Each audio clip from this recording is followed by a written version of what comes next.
Well, good morning, everyone, and welcome to our final statutory meeting for 2025. Can I ask that you please join the meeting, and we will get underway. And in doing so, welcome to those of you from the public in the room. Welcome to our CEO, Sal Petrosito, councillors, and all those who are not only in the room but watching online as well. Very much appreciate your attendance today. Being our last statutory meeting for today, and certainly not our last day for council, but last statutory meeting for council. I do begin the meeting by acknowledging the Aboriginal parties whose songlines traverse these lands we meet on today, the Western Waka Waka, the Guybil, the Jarrawa and the Biggamul peoples, and pay respects to their elders past, present and emerging, for they hold the knowledge, rich traditions and bold ambitions of Australia's First Peoples. Before we move to item number 2, just a couple of little statements, I guess, being our last meeting, and as we've witnessed over the last 6 weekends, really, the erratic nature of the storms and what that's seen for some of our townships right across the region. In fact, as recent as Millmerran only a night ago, with fallen trees and quite a bit of damage, isolated damage in those areas. So I guess the ask, as we have done so very well as a community, is to make sure we prepare as best as we can for what may lie ahead. And the great resource in which to do that and help you is the Disaster Dashboard, Disaster TR Dashboard. And within there, you have links to places like Get Ready Queensland, which gives you 3 very simple and clear steps of what to do for preparedness for disasters. The first of which is to know your risk. The second is to make a plan. And the third is to pack a kit. And so now is the time to prepare when we know that historically this time of year will bring all sorts of difficulties in regard to the weather. So that's the first thing I'd like to mention. The second of which, councillors, of which you've all been very much supportive of, is the Busset-free trial, which will take place for a couple of events. One, in fact, will be this Sunday at the Triple M Mayoral Carols. The pre-show starts at 4 p.m, the main carols at 6 p.m. at Frogs Hollow, Queen's Park. Excitingly, there's a free Busset trial that'll take place. The information is on our website, which includes maps and timetables. You don't need to make a booking. You just need to turn up at the time for the bus. We'll also be running the Busset-free trial for New Year's Eve, obviously the 31st. It's a Wednesday this particular year. And again, that event is from 4 p.m. to 8 p.m. in Queen's Park, Frogs Hollow area as well. Again, no bookings, you just turn up. Maps and timetables are available on the council's website. So that is... It's a clear focus for us to make sure that we have an accessible activity, family-friendly activity for Christmas this time of year and, of course, for New Year. And so we hope, as it being a trial, that it gets well used, and we'll do some publicity over the next couple of days. You'll see through the media outlets in regard to that. So thank you very much to the organisation for taking up that wish of councillors to do that. We do appreciate it. Councillors, we move to item 2, which is the reception of deputations or delegations by appointment, of which there are none today. We then move to item 3, which is attendance, including apologies, leave of absence, granting leaves of absence and declarations of conflict of interest. There clearly are no apologies. Are there any granting of leave of absence that any councillors would like to bring forward at this stage? If there's no granting of leave of absence, we move then to the declaration of prescribed conflicts of interest in the first case, and then we'll do the declarable conflicts of interest, of which, councillors, you will have your information, and we'll start with Councillor Gary Gardner for a declarable prescribed conflict of interest. Councillor Gary. In relation to item number 17.3, Infrastructure Services Group Report, and in particular attachment 4, Toowoomba City Airdrome Recommendations Monthly Report, November 2025. I request that be minute that I declare the prescribed conflict of interest in relation to item number 12.4, Toowoomba City Airdrome, at the ordinary meeting of Council on the 28th of May 24, and of my decision to lead the meeting while the matter was discussed and voted on. As a relevant circumstance have not changed, I will lead the meeting while attachment 4 is discussed and voted on. Thanks, Councillor Gary, and we'll make note of these, and obviously at that time we've separated the motion for item 17.3 to accommodate that prescribed conflict of interest. Councillor Gardner, we might move directly then to your declarable conflicts of interest, if you don't mind. Item number 8.3, Infrastructure Committee reports. I request that be amended. I declared a declarable conflict of interest in relation to item number 4, Toowoomba Regional Parking Strategy at the Infrastructure Committee meeting of the 2nd December 25, and on Council's decision to allow me to participate in the decision about the matter, include by voting on the matter. As the relevant circumstances have not changed, I will participate in the decision about the matter, including by voting on the matter.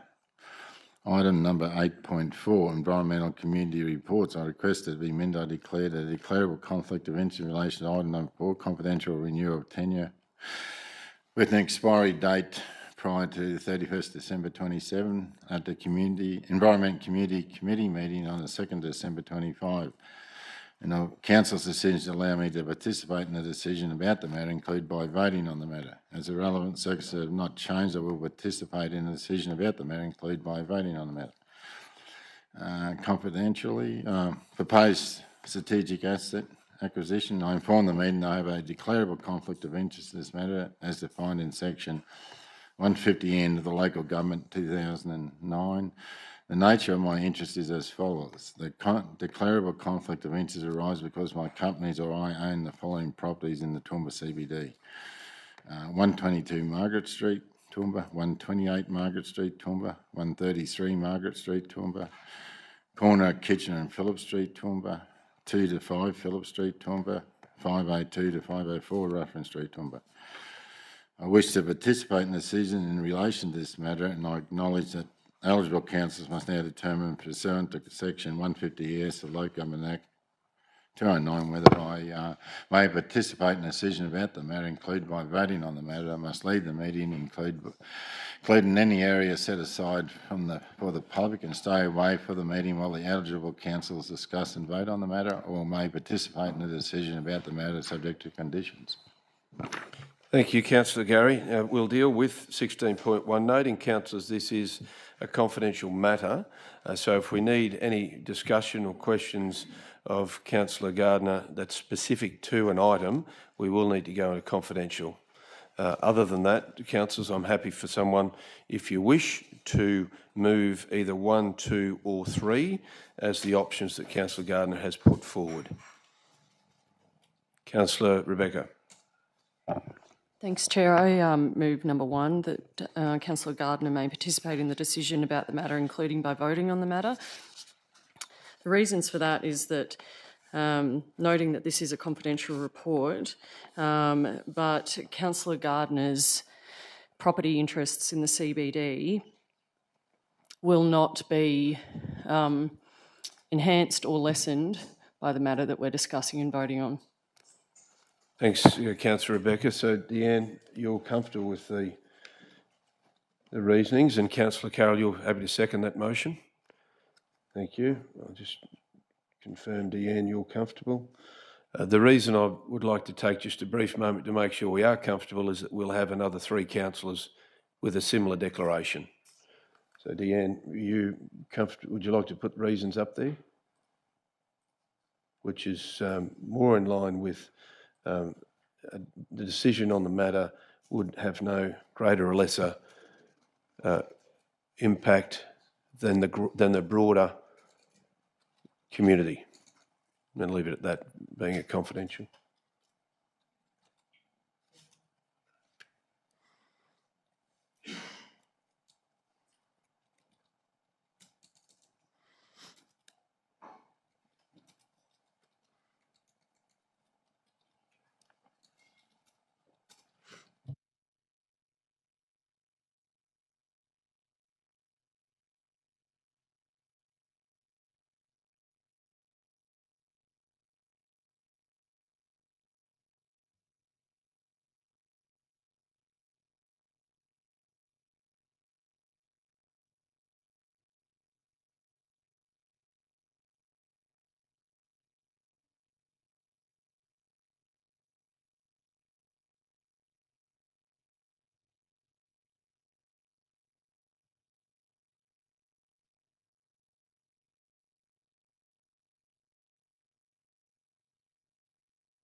Councillor Rebecca, are you comfortable enough with those reasons? I've kept it fairly broad, given the confidential nature of it.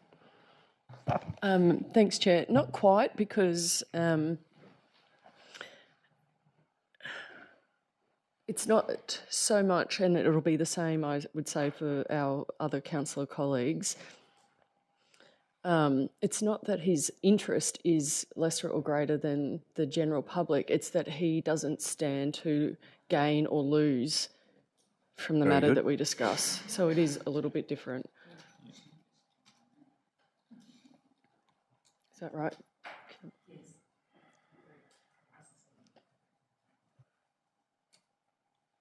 Doing a great job. Deanne. Thank you, Deanne. Lose anything?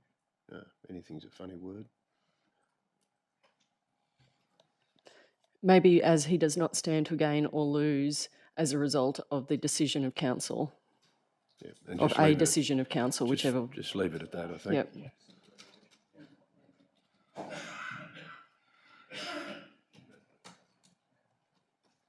Thank you, Deanne. The mover and second are happy with that wording? Yes. Okay. Could I call for a vote? Those in favour? Carried unanimously. Thank you. Now, Councillor Melissa and Councillor Edwina, you'll have very similar declarations when we get to you. Thanks, Councillor Gardner. Councillor Melissa, we'll move to you first. You've got a couple. Thank you, Mr Mayor. So item 8.3, Infrastructure Committee reports, I request that it be minuted that I declared a declarable conflict of interest in relation to item number 4, Toowoomba Region Parking Strategy, at the Infrastructure Committee meeting of the 2nd of December 2025, and of Council's decision to allow me to participate in the decision about the matter, including by voting on the matter. As the relevant circumstances have not changed, I will participate in the decision about the matter, including by voting on the matter. Thank you, Councillor Melissa. Would you like to then move directly to 16.1? Right, thank you. Item number 16.1, confidential proposed strategic asset acquisition. I inform this meeting that I have a declarable conflict of interest in this matter, as defined in section 50 EN of the Local Government Act 2009. The nature of my interest is as follows. The declarable conflict of interest arises because my sister owns a property in the old Chronicle Arcade in the Toowoomba CBD. I wish to participate in the decision in relation to this matter. I acknowledge that eligible councillors must now determine, pursuant to section 150 ES of the Local Government Act 2009, whether I, 1, may participate in the decision about the matter, including by voting on the matter, 2, must leave the meeting, including any area set aside for the public, and stay away from the meeting while the eligible councillors discuss and vote on the matter, or 3, may participate in the decision about the matter subject to conditions. Thanks very much, Councillor Melissa. Councillor Rebecca. Thanks, Chair. I again move number 1, that Councillor Taylor may participate in the decision about the matter, including by voting on the matter, and the reasons are the same as for Councillor Gardner, with the change that Councillor Taylor and her related party doesn't stand to gain or lose as a result of the council decision. Thanks, Councillor Rebecca. Seconded by Councillor Trevor. Any to go into debate? If not, those in favour? Motion's carried unanimously. Thank you, Councillor Melissa. We then move to Councillor Edwina Farquhar. Thank you, Mayor. I'd like to inform this meeting that I have a declarable conflict of interest in relation to item number 16.1, proposed strategic asset acquisition. The nature of my interest is as follows. The declarable conflict of interest arises because I own a business and am a tenant in the Toowoomba CBD. I wish to participate in the decision in relation to the matter. I acknowledge that eligible councillors must now determine, pursuant to section 150 ES of the Local Government Act 2009, whether I, 1, may participate in the decision about the matter, including by voting on the matter, 2, must leave the meeting, including any area set aside for the public, and stay away from the meeting while the eligible councillors discuss and vote on the matter, or 3, may participate in the decision about the matter subject to conditions. Thanks, Councillor Edwina. Councillor Rebecca. This is 16.1. Yeah, thank you, Chair. So same as the previous 2 declarations for Councillor Taylor and Councillor Gardner. And in this instance, it'll just be that, number 1, Councillor Farquhar may participate in the decision about the matter, including by voting on the matter. Again, she doesn't stand to gain or lose as a result of Council's decision. Thank you. That'd be someone moved by Councillor Melissa. Any to go into debate? If not, motions before you. Those in favour? Carried unanimously. Now, Councillor Edwin, you also have item 8.3, Infrastructure Committee to declare as well, as from last week.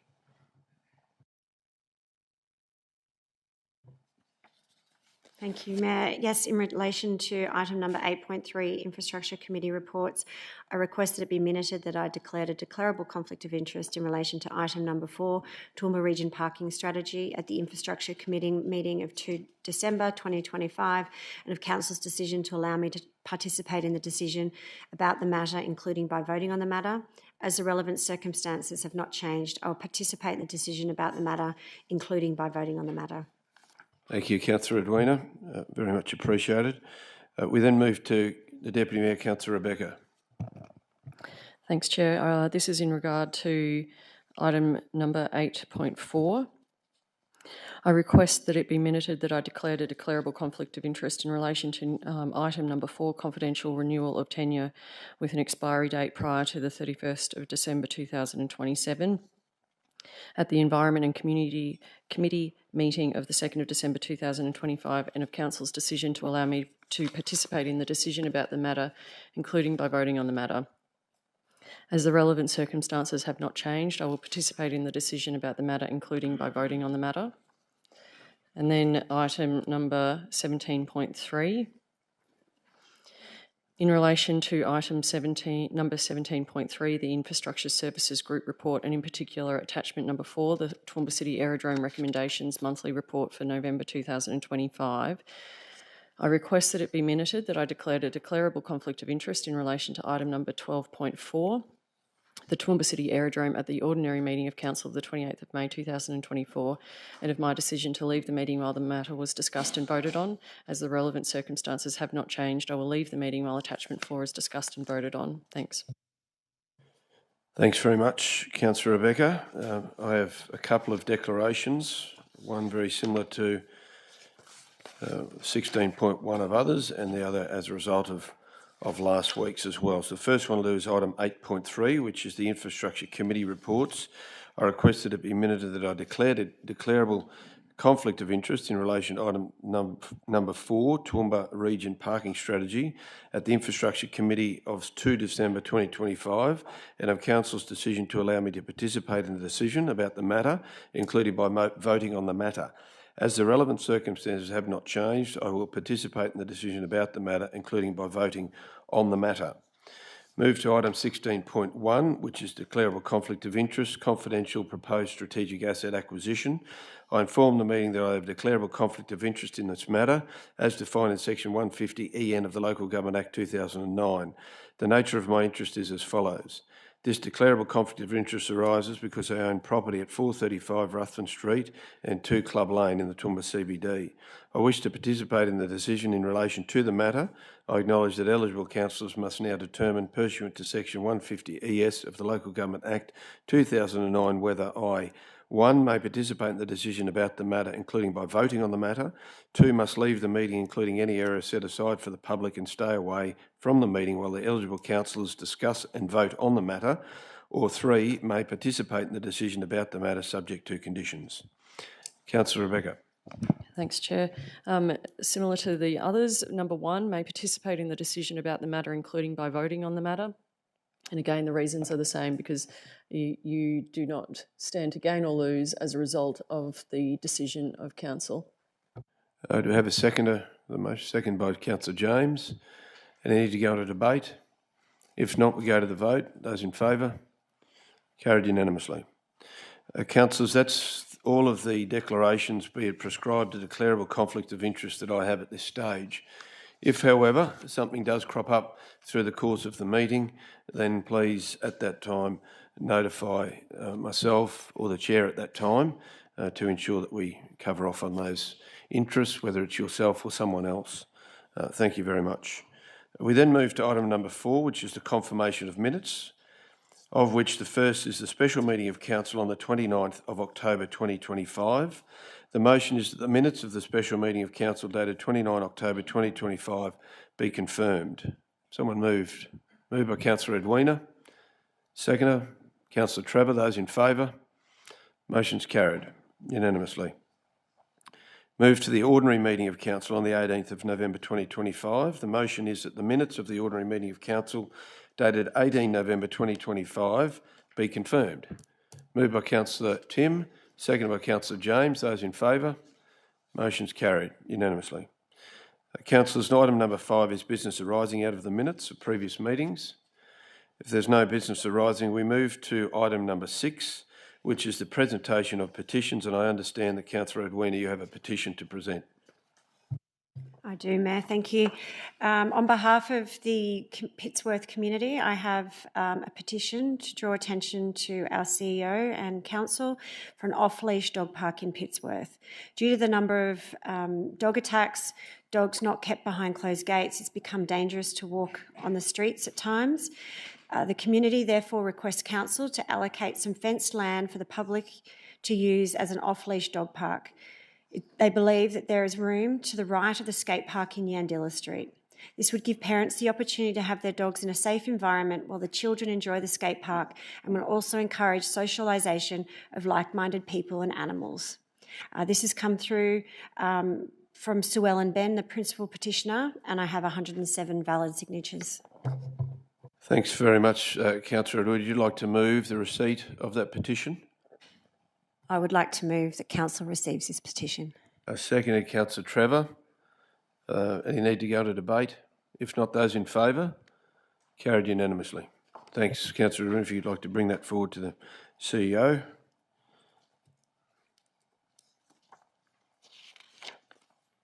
Thank you very much. Councillors, item number 7 is business of which the Mayor wishes to have considered this meeting without notice, and there are no mayoral minutes today. We then move to item number 8, councillors, which is the reception and consideration of committee reports. Item number 8.1 is the Planning and Development Committee, of which there were no substantive items. Therefore, the motion before us is that the report of the Planning and Development Committee dated 2 December 2025 be received. Moved by Councillor Edwina, seconded by Councillor Kerry. Those in favour? Carried unanimously. We then move to Water and Waste Committee, item 8.2, of which no substantive items were on the agenda. The motion, therefore, is that the report of the Water and Waste Committee dated 2 December 2025 be received. Moved by Councillor Rebecca, seconded by Councillor Bill. Those in favour? Motion's carried unanimously. We move then to item 8.3, councillors, which is the Infrastructure Committee, of which there were 2 substantive items. The first of which is item 3, which is the Toowoomba Central Active Transport Link Project, and the second one was item 4, which is the Toowoomba Region Parking Strategy. Would anyone like to pull any items out? Councillor James. Item number 4, you'd like to pull out for further consideration. Item 3, anyone? Okay, we'll just... Thanks, Councillor Carroll. The motion then before us, the first motion, noting that we have some declarable conflicts of interest when we get to your item, Councillor James, or item number 4. Motion 1, therefore, is that the report of the Infrastructure Committee dated 2 December 2025 be received, and with the exception of item number 4, the recommendations therein be adopted. Moved by Councillor Carroll. We have a seconder. Seconded by Councillor Gary. Those in favour? Those in favour? Motion's carried unanimously. Councillor James, I'll go to you. You've got, this is item 4. We're talking about Toowoomba Region Parking Strategy. Yep, so Mayor, councillors, I did present an alternate that I would like to put forward for consideration. I'll just ask the end of that. So my motion is that council, my alternate motion here is that council defer the adoption of the attached Toowoomba Region Parking Strategy Implementation Draft October 2025 to the ordinary meeting of council of the 17th of Feb 2026, following the council workshop to discuss the impact of trialling other initiatives that may contribute to a more user-friendly car parking strategy. Can I have someone second that motion to get it underway? Councillor Melissa. It's now on the table to discuss. Councillor James, would you like to elaborate further on the reasons for that? Yeah, thanks, Mayor, and thanks, councillors. And I want to start the same way I started at committee, and I stress to the staff obviously involved with this. I said to Marie, said to Anthony and Mike, who's present with us here today.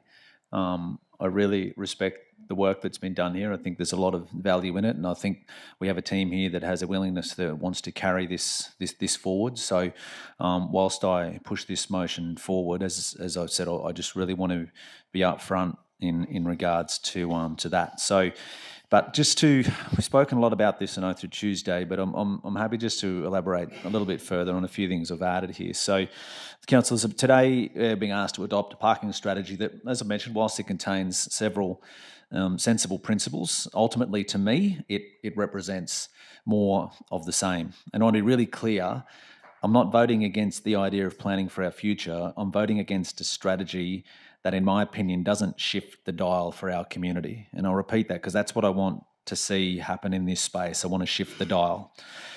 Our residents have told us loudly, consistently, that their biggest barriers to using our existing car parks are safety and lighting. They've told us clearly that convenience and clarity matters. They've told us that before council considers new restrictions or new expectations on the public, we need to get our own house in order. And in fact, that's a term that the Deputy Mayor used when we spoke about this strategy, I don't know how many years ago, about getting our own house in order. So, councillors, I believe that the document before us today fails to respond with the urgency that the feedback deserves. We have underutilised spaces in and around the CBD that could and should be taking pressure off our busiest streets. And this has been the case for years. But they won't be used if people feel unsafe walking to and from them, if they remain poorly lit, or if we don't make them practical options for workers and for regular users. That's the nuts and bolts of why I can't support this strategy in its current form. To me, it simply doesn't deliver the initiatives that would make a real difference on the ground. So today I move this alternate motion, one that defers the adoption of the strategy until council has undertaken a workshop to consider the following critical actions that may lead, or I believe will lead, to a more user-friendly parking strategy. And I want to say thank you to the CEO for his advice in regards to this. And I said, and I think there's an opportunity for us to work together moving forward with this. So these are the things that I want to see as a part of our workshop that, as I said, that I think are critical actions we can consider that leads to a much better strategy. One is the immediate implementation of pay-by-plate technology. I don't need to go over this. It was a motion in December 2024, and we still sit here today, and it hasn't happened. We know why we need to bring this forward. It brings us into line with modern practice, reduces confusion and inefficiencies which is built into our current system. I believe we need an immediate lighting audit for all council-owned and managed car parks so we can understand exactly where the safety gaps are and address them without delay. If we want people to utilise these outlying spaces, and our feedback shows that lighting and safety issues is a big part of this, well, we need to take that seriously. I'd love to see a trial of free parking permit for CBD workers across 2026 in the Water Street and Station Street car parks. As I said, we're really trying to shift the dial, and that's the notion I'm trying to go for here.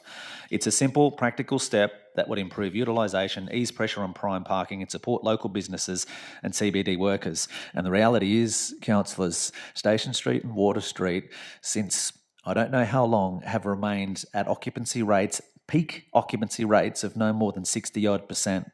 So there's hundreds of car parks sitting there right now. I had one gentleman ring me last week about this, and he said, I park in Station Street each week. I said, oh, that's fantastic. He said, yeah, I don't pay, and I've never got a fine. I said, how many cars are in there, roughly? He said, oh, it wouldn't be half full. So that's just direct feedback that I received last week. So that underlines some issues that we certainly have here. I would love us to look at options to investigate that money raised through parking compliance be allocated to the parking business for future initiatives. I'd love for council to investigate if it's deemed possible to implement two wheels up verge parking, and this is an opportunity to alleviate pressure at sporting facilities where we already know we have overutilised designated parking bays and limited space.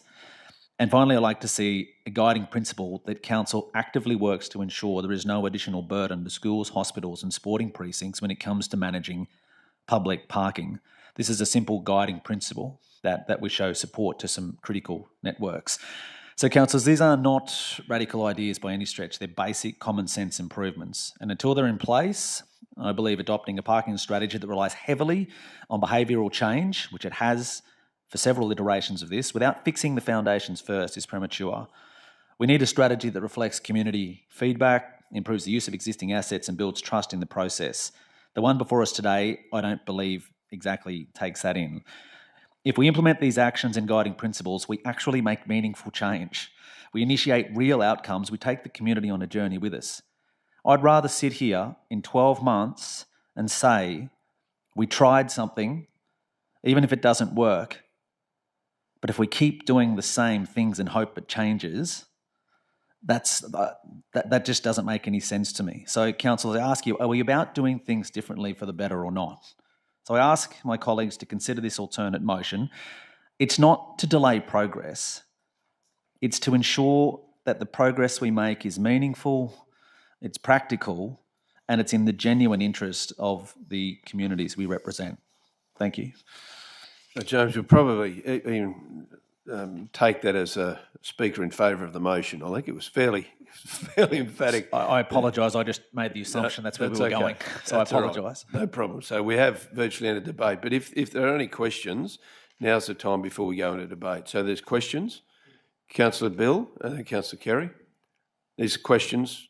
Yes. Yep. Through you, Chair, and to quote Councillor James, in order to shift the dial in the future, the question to the CEO, as I raised in the committee last week, as part of this workshop, will the advocacy component of this workshop, the topic of advocacy, be the underpinning or a part of the strategy? Because without that, we're not going to shift the dial. We're not going to change. And I would even suggest maybe we raise this with LGAQ on a broader scale. Otherwise, we will be subject to ministerial designations and the like with state infrastructure. So will that be an important part of the workshop?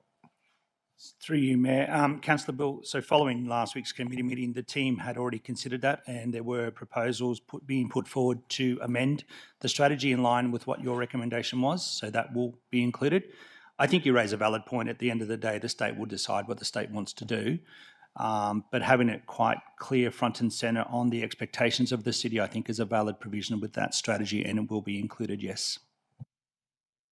Thanks, Councillor Bill. Councillor Kerry. Question? Yeah, a question to Councillor James. You mentioned the two wheels on the verge. Does that apply in your motion to sporting events only, or are you happy to leave that as a general item of discussion at the workshop? Through the Mayor, yeah, thanks, Councillor Shine. Look, I think, yeah, we've spoken about this for a long period of time to alleviate pressure across a lot of areas, so it would apply to everything. I've just used that example of sporting facilities that we know are at a maximum point and there is very little room to move. So I think my thought process around that would be through this is obviously that through the CEO we just find out what we can and can't do and understand what is available to us. Thank you. Any other questions, councillors? Councillor Edwina. Thank you, Chair. I actually have two for our CEO. I note in this strategy, in the 5-year plan, it says all actions are subject to budget availability. Has this been factored into our budget so far, or will we have to find extra funds to fund this? We will go through a process because we haven't factored stuff in a strategy that hasn't been endorsed. Okay. So once we endorse it, we'll then determine what the funding envelope and the activities that need to be done. Thank you. And secondly, we keep coming back to pay by plate, but I also can't see in the 5-year action plan when that will finally be implemented. Can you give us an idea on that? The intent, if we, I suppose, proceed with Councillor James, indicated that would be a high priority activity to be undertaken first. The team will need to undertake further analysis in relation to that. Whether that can be done within the 6-month window that's being proposed will determine that, but it is the number one priority that we wish to move forward with. Thank you for confirming that. Very good. Councillor Trevor, question? Question or comment. with two To wheels comment, up. let's be careful of the comment. If it's debate, we'll go to debate. Can two wheels up be put into that motion instead of just verge parking? I would suggest to the councillors that you allow us to determine what the state legislation allows in relation to that. There are provisions that sit outside the remit of council, and I would like to pursue that appropriately to give you the right advice. We'll consider all aspects, but there are some state provisions in relation to what you can and can't do. Thanks for the question. Keeping in mind the motion is on the table. That's the motion. All the other things would be, as I assume, Councillor James, your intention is that they would be discussed through that workshop. So, Councillor James, you've spoken in favour of the motion. Councillor Carroll, speaking against. Thank you, Mr Mayor. This is so frustrating. We have kicked this down the road so many times. If we keep doing the same thing, we'll get the same result. And we've been doing the same thing for a long, long time. And deferral will allow just that. It will go round and round. Community comment and expectation will be the same thing. They want parking for nothing or next to nothing, and they want it close to where they need to go. The fact is that we've had professionals come in, develop this strategy. We have an increasing population. We have a defined number of parks. The strategy has suggested many things, and I'll just also mention that the community expectation, same number of parks, cars don't spend money, never have, and workers won't have a job if people cannot and do not support the businesses that rely on customers to keep them going. Someone always pays for parking, whether it's the person parking or whether it's the whole community that pays for that parking. Pay by plate, we keep hearing about it as if it's a magic bullet. It actually, in isolation, achieves absolutely nothing away from the other actions that are in the parking strategy, and those are harmonising the times on the street. It has also already been mentioned at committee, things like how they expect to work through that, how the harmonising of the time on those car parks will be carried out, consultation with community and other things.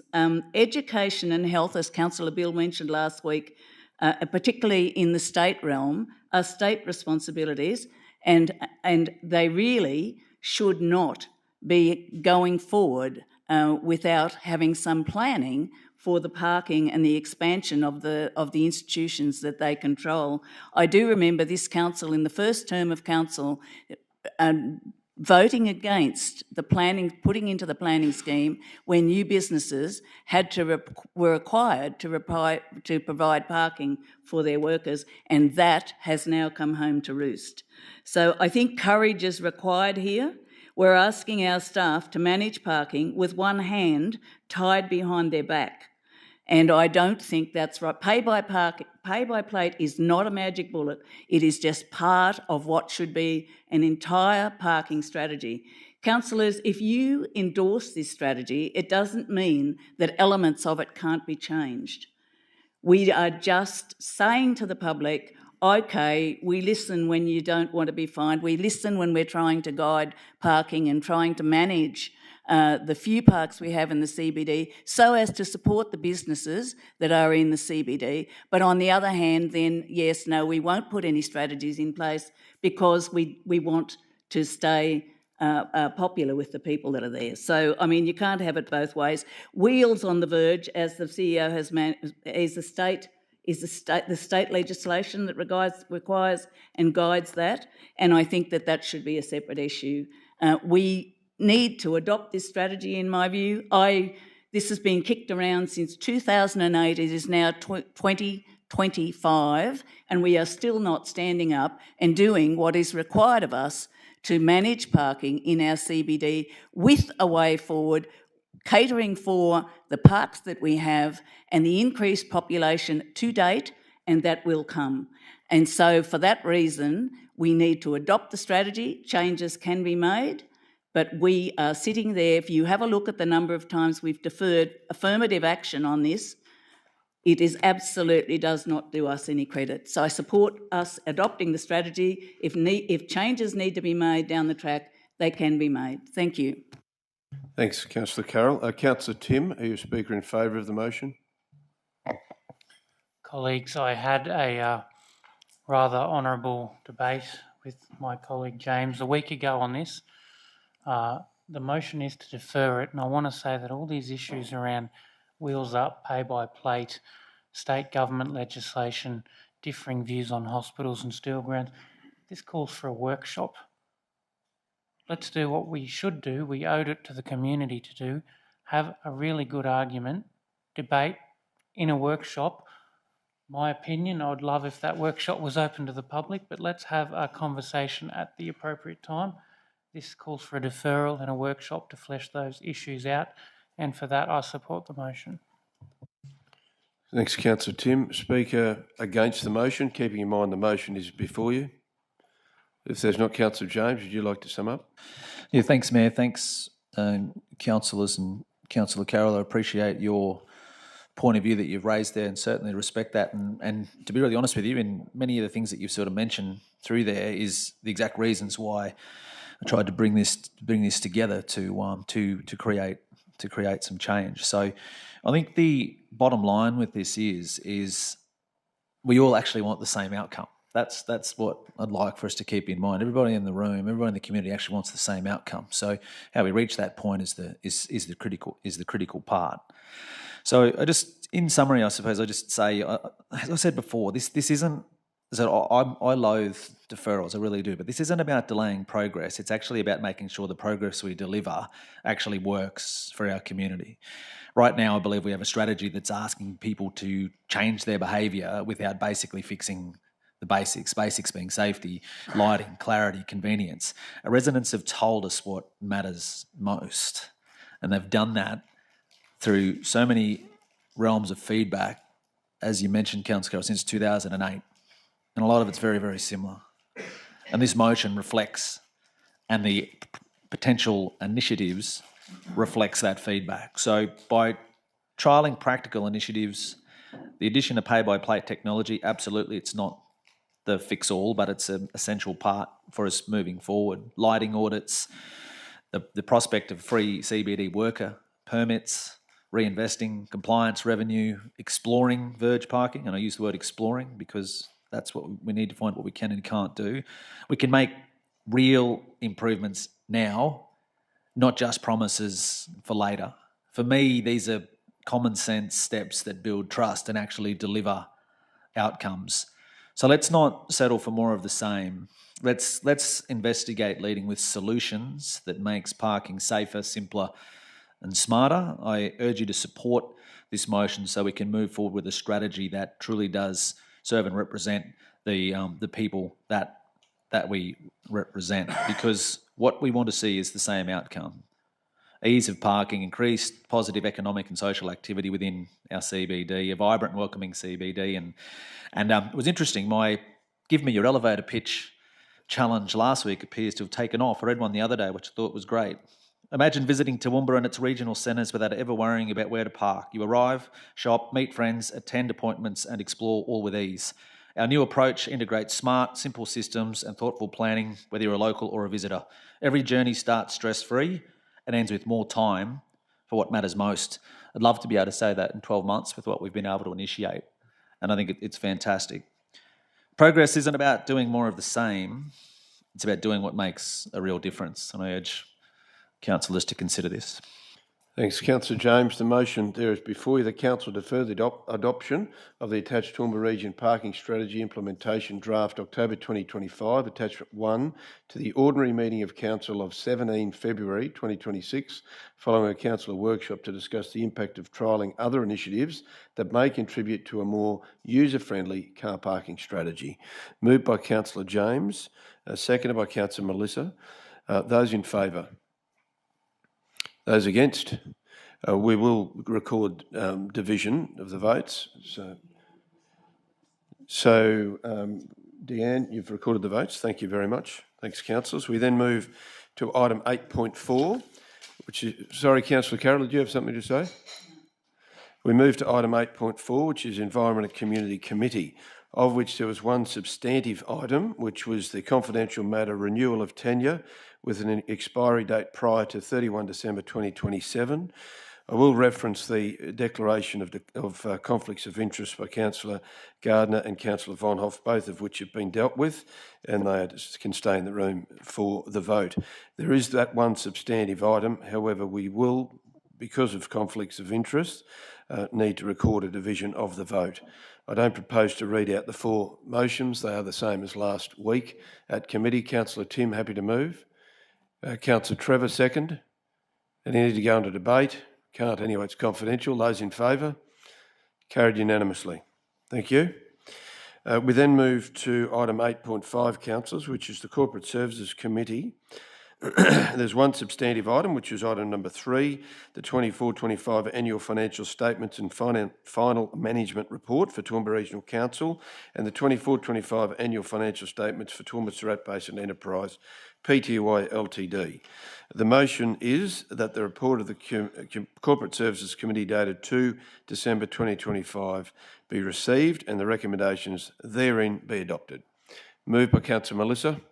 We have a second to Councillor Edwina. Those in favour? Motion's carried unanimously.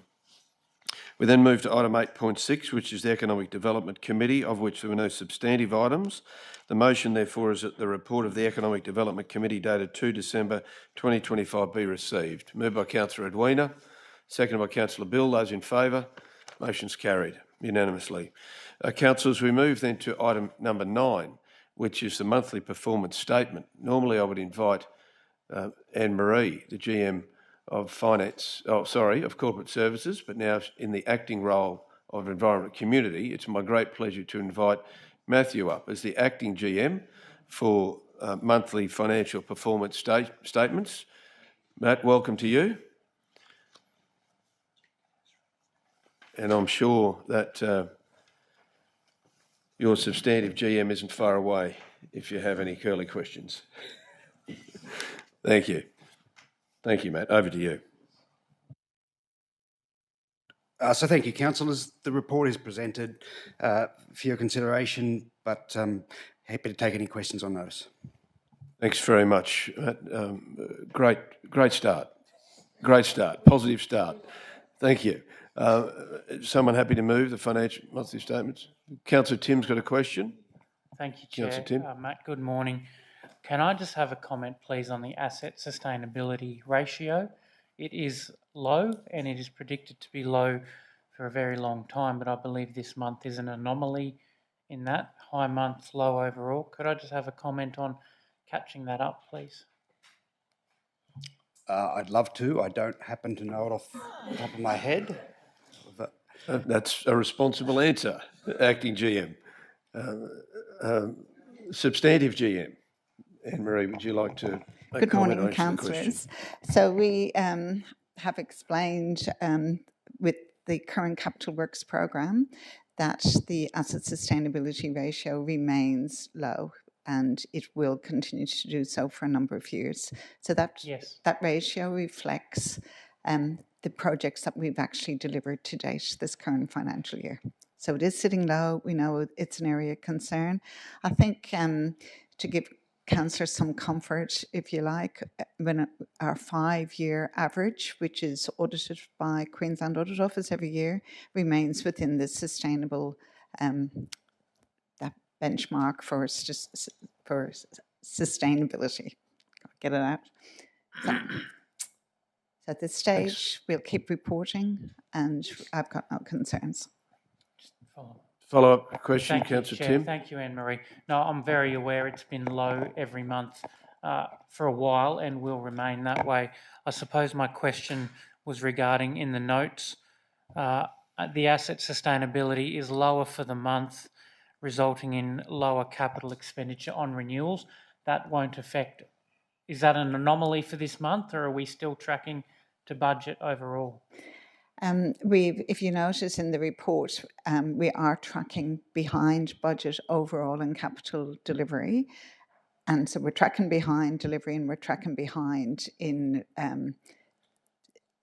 renewal in our renewal program. So we will be bringing you a full reforecast in February, straight to the February ordinary meeting, and that will be a review of the full capital works program and how we're tracking with each individual project within the program. Thank you very much. Thanks, you, Matt. thanks, Thank Councillor. you, Thank you, Anne-Marie. Just before you go, Anne-Marie, any other questions in regard to the monthly performance statement? If not, thank you. Thank you very much, Anne-Marie. Do appreciate it. Thank you, Matthew Wilcox. Councillor Tim, you're happy to move? The motion before us is that monthly financial performance statement for the period ending 30 November 2025 be received. Moved by Councillor Tim, seconded by Councillor Gary. Those in favour? Motion's carried unanimously. We move then to item 10, councillors, which is the Chief Executive Officer's monthly report for December 2025. My great pleasure to hand over to Sal Petrosito, OAM. Thank you, Mayor, and good morning, councillors and everyone online. Mayor, if it's okay with you for my report this month, I'd probably like to just draw on some reflections as we close 2025. And as I reach my 5th month in this role, I'm seeing a re-energised organisation that is ready to embrace change. The Toowoomba business community is eager to move forward, although I acknowledge that there are challenges we must overcome first. That said, we are undoubtedly heading in the right direction, and the opportunity will only be limited by our willingness to embrace what's before us. I'm genuinely humbled by the warmth and support I've received from both this organisation and the broader community, and they have been incredibly welcoming. It's what makes Toowoomba special and something we should all feel proud of. I'm excited about 2026 will bring, the opportunities, the ideas, the innovation, and look forward to continuing this journey of growth and transformation together to make a difference for the better. Since my appointment, we have begun a journey to build One TRC, a council that is putting the customer at the centre of our operations and is committed to deliver services of the highest standard, ensuring that they are timely, responsive and aligned to community expectations. With the groundwork for our customer experience program being laid, 2026 will see it further executed. The organisation's re-engagement with the business community continues and will strengthen in 26. Working in partnership rather than in opposition will make for a stronger region. Importantly, the transparency will ensure clarity in decision-making and confidence in Council's abilities and capabilities. Work on building a sustainable organisation that will be able to meet the demands of a growing region is also progressing. While several initiatives have been implemented and I'm seeing the benefits of these decisions, more will be done and implemented during 2026. Across TRC, the technical capabilities and know-how exist. Through strong leadership and the implementation of a focused organisational transformation program will ensure sustained improvements in the way Council operates and delivers its services to the broader community. In closing, a lot has been achieved, much more is yet to come. The roadmap for change is becoming clearer and the opportunities for success are falling into place. I hope my contribution over the last 5 months is driving and building a customer-focused One TRC and adding value. I'd like to wish all a Merry Christmas and Happy New Year and looking forward to contributing further in 2026. Thanks very much, Sal. I do appreciate it. Is there any questions for Sal on the reflections? Sal, I'll probably say a bit more in my monthly report, but just I think your assessment of your time here so far is spot on. Re-energised both internally and externally. There is absolutely no doubt that that's the temperature that I feel across the community when I'm interacting with them, and that's a positive. Opportunities are many for us. There's no doubt about that, and opportunities for that transformational phase process and what have you is what awaits us in 2026. And for one, I couldn't be more optimistic about our future, to be perfectly honest, and I'm sure councillors agree with that. So thank you, Sal. Someone happy to move? Moved by Councillor Rebecca, seconded by Councillor Bill. Those in favour? Motion's carried unanimously. Thank you. Thanks very much, Sal. We then move to item number, pardon me, item number 11, which is a monthly report. Again, councillors, I will table that. I'll take Matthew's lead, actually, the acting GM, and table that as read for you. I will make just an opening remark, and obviously it would be remiss of me not to acknowledge councillors' efforts over the last 12 months, that too of CEO Sal, our general managers, and indeed every person across this organisation who has a passion for their community. There is absolutely no doubt about that.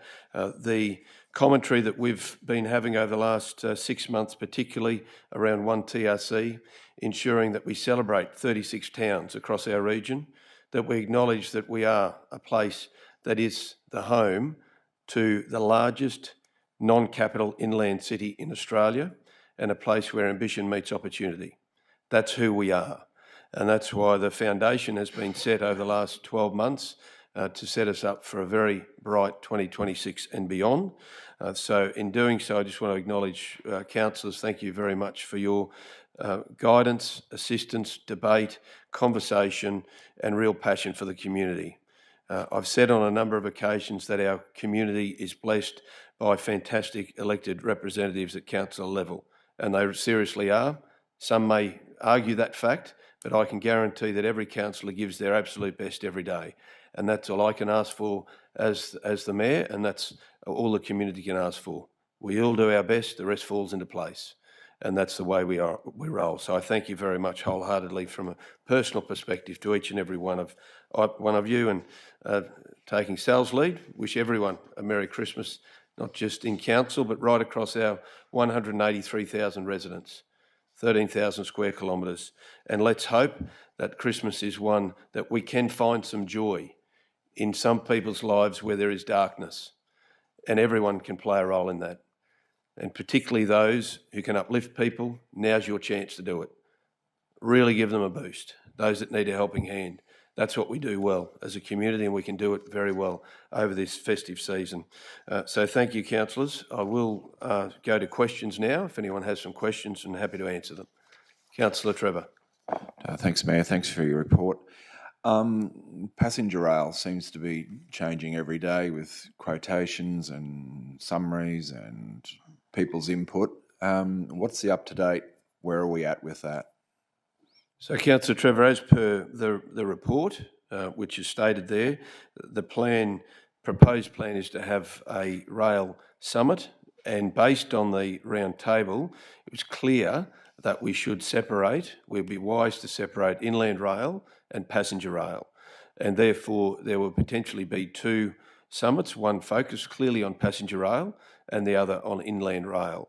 And the inland rail would probably be closer to mid-year or soon after that, due to the environmental work that's being done at the EIS level for the state government and EPBC at the federal level. So those are out of inland rail's hands and certainly out of our hands as well. The passenger rail, however, as you've focused on, is one that has created quite attention, and for right reasons as well. There is absolutely no doubt that one of the focuses of this council to be involved in Brisbane 32, the Olympics and Paralympics, was around a mass people movement study that identified the population for southeast Queensland, of which we are the most western council, will go from 4 million to 6 million over the next 20 years. 4 million to 6 million people.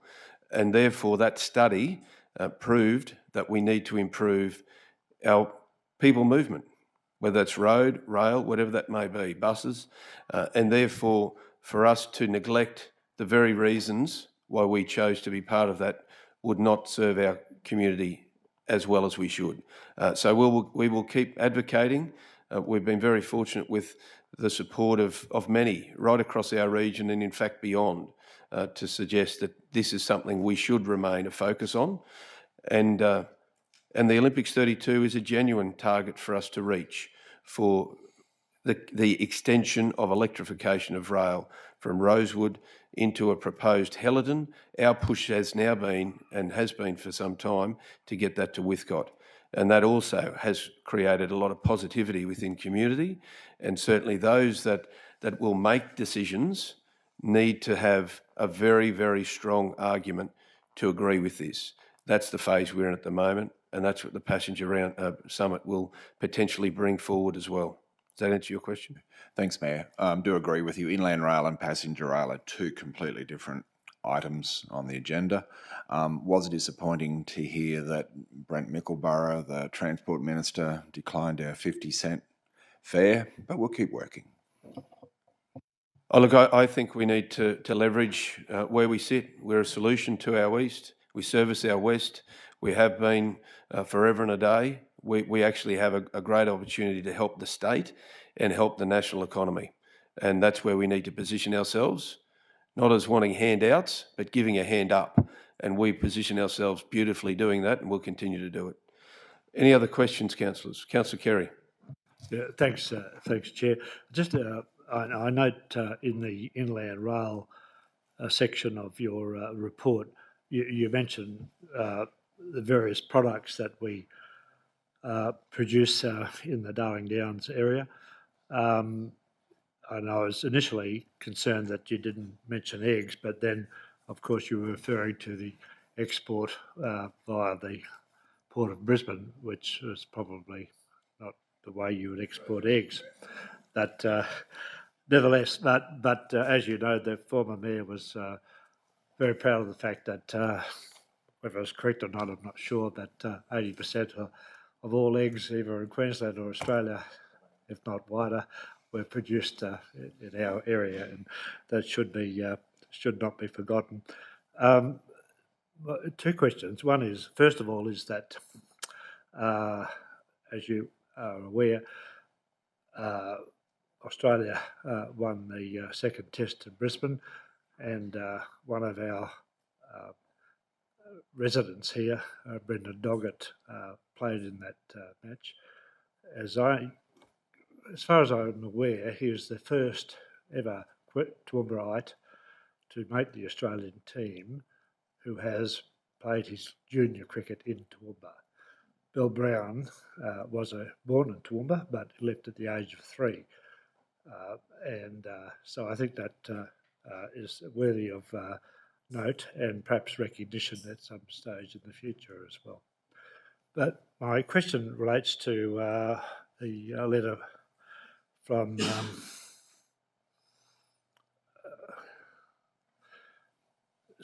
my question relates to the ComSec meeting where among the items discussed was the fire ant eradication delegation.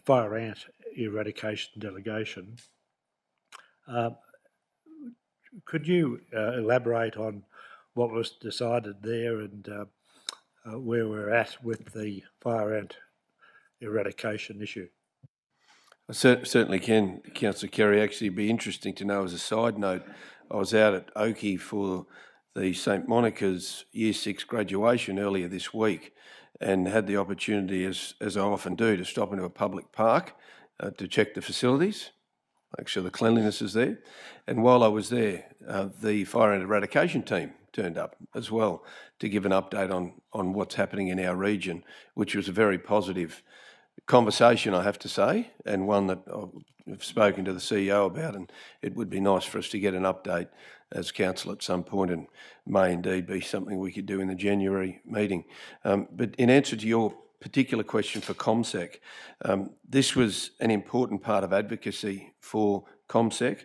You will know, certainly we know in our region we have fire ants. They're also at Logan, Somerset, Lockyer Valley, Gold Coast, Brisbane, Moreton Bay, Scenic Rim, Ipswich and Redlands.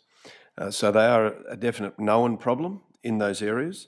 So this was a delegation that went to Canberra alongside the Queensland Primary Industries Minister, the Honourable Tony Perrott, on his request to ensure that the federal government are aware of the work that the state government is doing and the fact that local governments shouldn't be carrying a burden of doing the work for fire ants. It shouldn't be a local government funded initiative.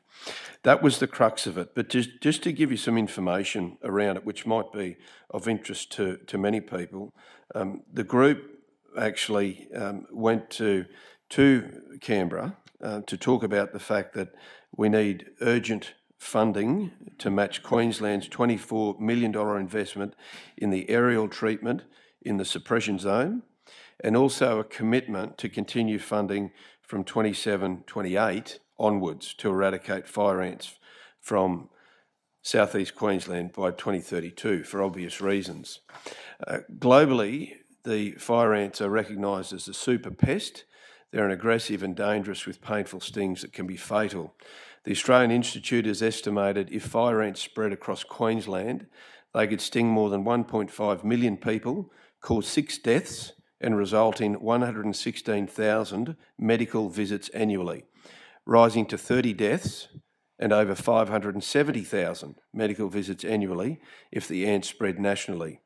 It also estimates that the economic impact of fire ants will exceed 22 billion, that's with a B, by 2040, and every dollar invested towards eradication of the pest, so every dollar could result in a $3 to $9 return for public benefit. Eradication efforts are being delivered by the National Red Imported Fire Ant Eradication Program, otherwise known, as you all know, NRIF AEP, funded by the states and the Commonwealth.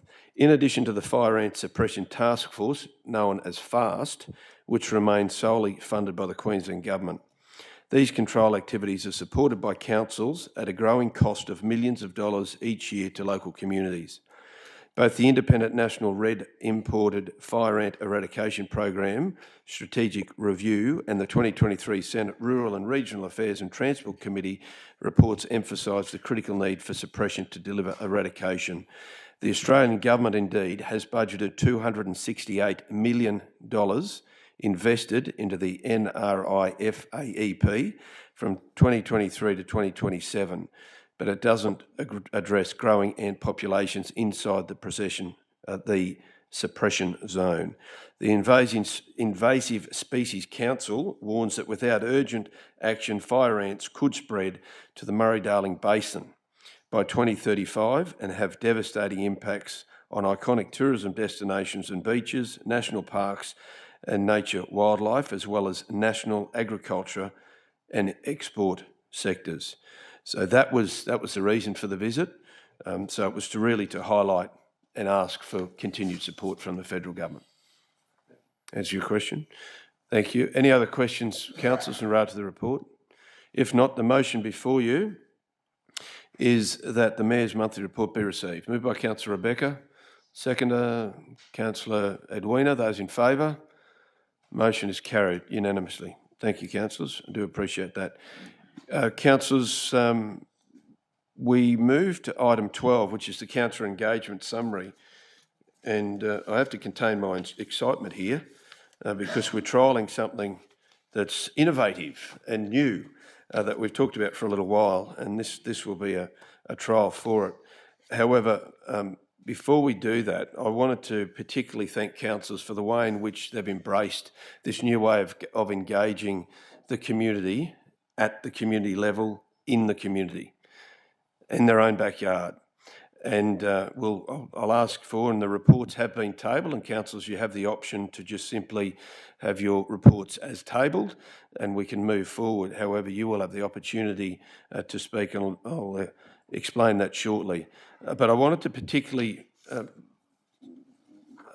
point your attention to attachment 4, which actually highlights, and something that potentially the community, and certainly for the zones for next year, I've spoken with the media team, and this will actually be part of the announcement of councils in the next zones, which actually shows the portfolio responsibilities, but also the committees, working groups and external appointments that councillors are involved in. Because each councillor has a far greater responsibility on behalf of the community than what potentially is known. And therefore, when councillors are in those zones, there's certain things that they are focused on or have a remit for that will be important for those areas. And therefore, it will be a resource that will be a ready reckoner, if you like, for councillors and for the community when we get to that phase. So again, I thank councillors for their commitment to this new and what some would say innovative approach of making sure we do all we can to interact with the community right across the Toowoomba region. And in saying that, the portfolios and responsibilities spread right across the region, and that's the beauty.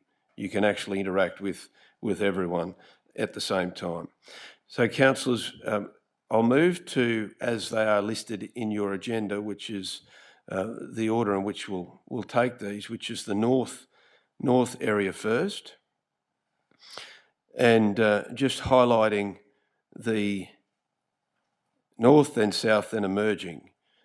So In order to keep this succinct as possible, as has been mentioned previously, councillors will all be given the opportunity to speak. If they're speaking for their submission or their item only, they'll receive 2 minutes. And Deanne and Wendy, who have been working hard on putting this up, they'll speak for 2 minutes. If there's two councillors speaking collectively on behalf of all the zone, then they get 3 minutes each. If there's a nominated councillor for a zone, then they will get 6 minutes to speak. You don't need to fill all that time, mind you, but you do get up to 6 minutes. And as is the case at the Australian Local Government Conference and the Local Government of Queensland Conference, you'll see a timer come up on the screen, and there's a countdown from, is it 10 seconds, Deanne? As you get close to your final timing. So this will be interesting. Again, you don't need to take that offer up, but it is there if you'd like to do so.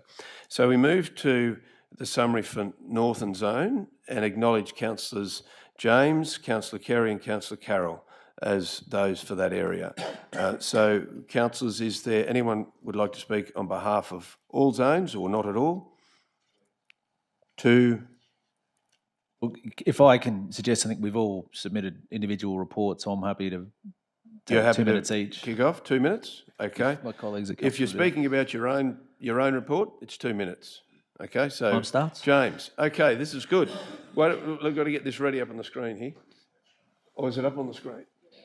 Yeah, let's put it up there. Okay, hand over to you, Councillor James. Thanks, Mayor. I believe I get 2 extra seconds. I believe the introduction of the zone councillor concept has certainly been a success, and I think one of those clearest signs has been the number of calls I've received throughout the year with residents beginning with that conversation. I'm calling you because I noticed you were our Northern Councillor for the year, so I believe that level of awareness and connection is a terrific indication that our community is understanding the purpose of this model, and I'm confident that recognition will continue to grow as we move forward. A couple of highlights I just would like to touch on. I want to touch on Yarraman. For myself personally, being involved with the Yarraman community has been a real privilege. I've had the opportunity to actually become a member of the advisory committee of both Wild Horse FM and 99.7 News, which has really helped strengthen local communication and community connection with TRC and the community. I've also been able to support the continuation of the Vital Driver Reviver program through waiving of a fee, which is an important outcome there as well. Moving forward, there is community requests around potentially the placement of the War Memorial and also embellishment around the Brisbane Valley Rail Trail as a real opportunity for further tourism. I just want to touch quickly on Oakey as well. It's been a highlight, and there's been strong advocacy and enthusiasm in Oakey, particularly around a proposal for a bike track for our youth, which has emerged, community-driven, and is one that's in the development phase that will continue next year. Also, the Oakey community obviously has a vision around the end outcome of that depot site, and the Chamber wishes to be actively involved in that as well.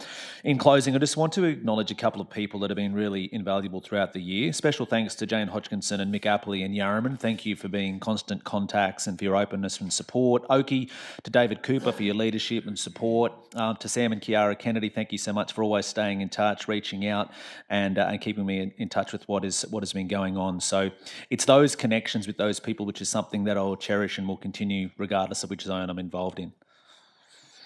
I would just like to say that's an outstanding. You can tell you're in the radio business to get the timing right. I can tell you. No, that's excellent, James. Thank you very much for that. Councillor Kerry, hang on, your timing's up there. Yeah. Thanks, Chair. Not having been in radio, I won't seek to emulate my esteemed colleague.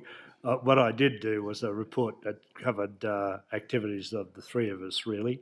The only amendment to it is, though, I mentioned on the first dot point the Gumbunji, Hayden and Oakey shows, but also, of course, the Crow's Nest show. So I'm happy to leave it there and refer listeners to the submitted report. Thanks, Councillor Shine. Appreciate that. We'll just reset that again. Deanne, you're doing a good job, Deanne. And Councillor Carroll. Thank you, Mr Mayor. In presenting this, I'm no orator either. In presenting my report, I'd like to thank all of our communities for their welcome of myself as I've visited them. And I'd like to thank Councillor Shine for his consultation with me.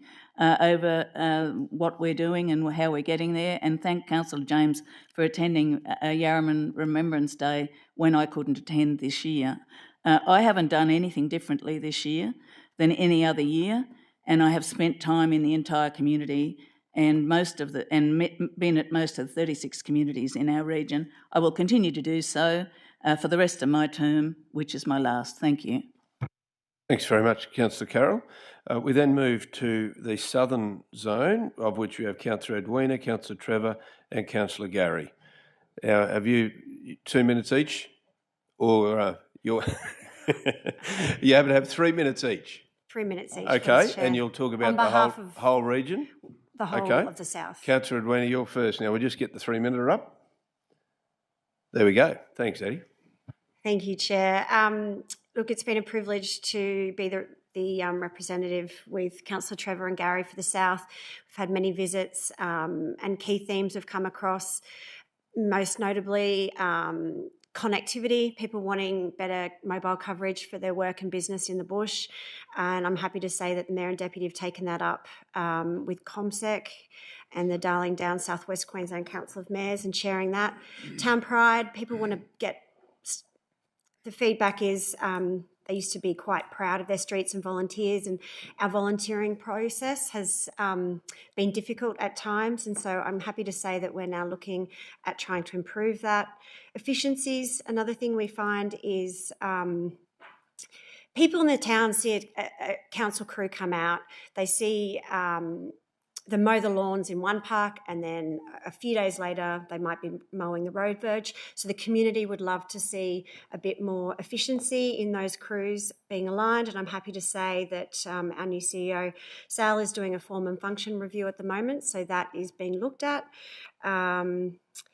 The public transport levy, there is a concern that it is just public transport, and there are areas within the region that would like us to consider active transport. And I just want to actually divert to our parking strategy, which we've been discussing earlier today. But when we look at each of our regions, the number one feedback for each of the areas, I'm going to go to Millmerran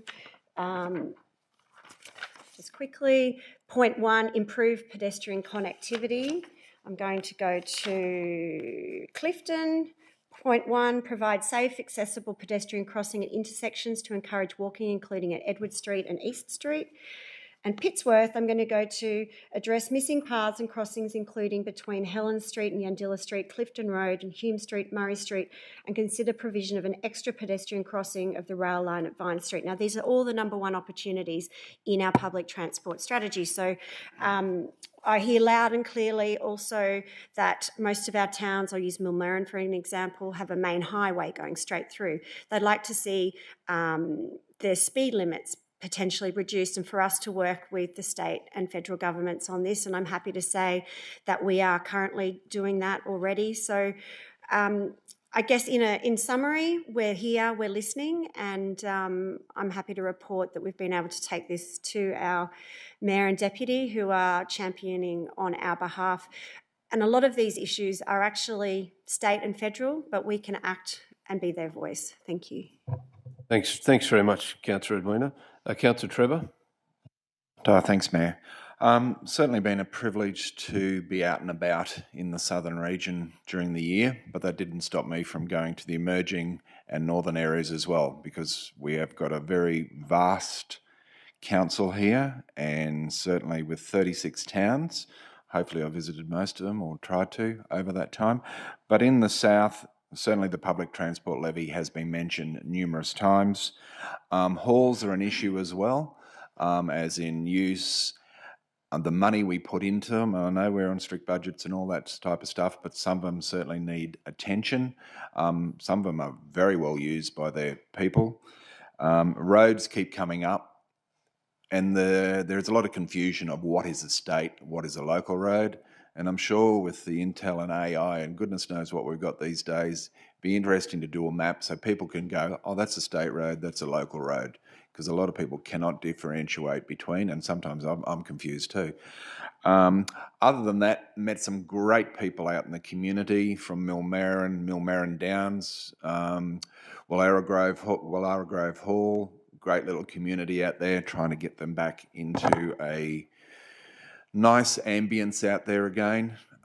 Clifton, Nobby, Greenmount, all those areas, Pittsworth, really good folk out there, and they do have a genuine interest in what we do, but sometimes they do feel that little bit of neglect, which I think with this vision that we've got now, hopefully we can bring them on the journey and communicate with them with what's going on in Toowoomba, but never forgetting the region. So, but I had a great time. Looking forward to emerging next year, I think it is. But that won't stop me going for wherever I need to go within the community across our whole region.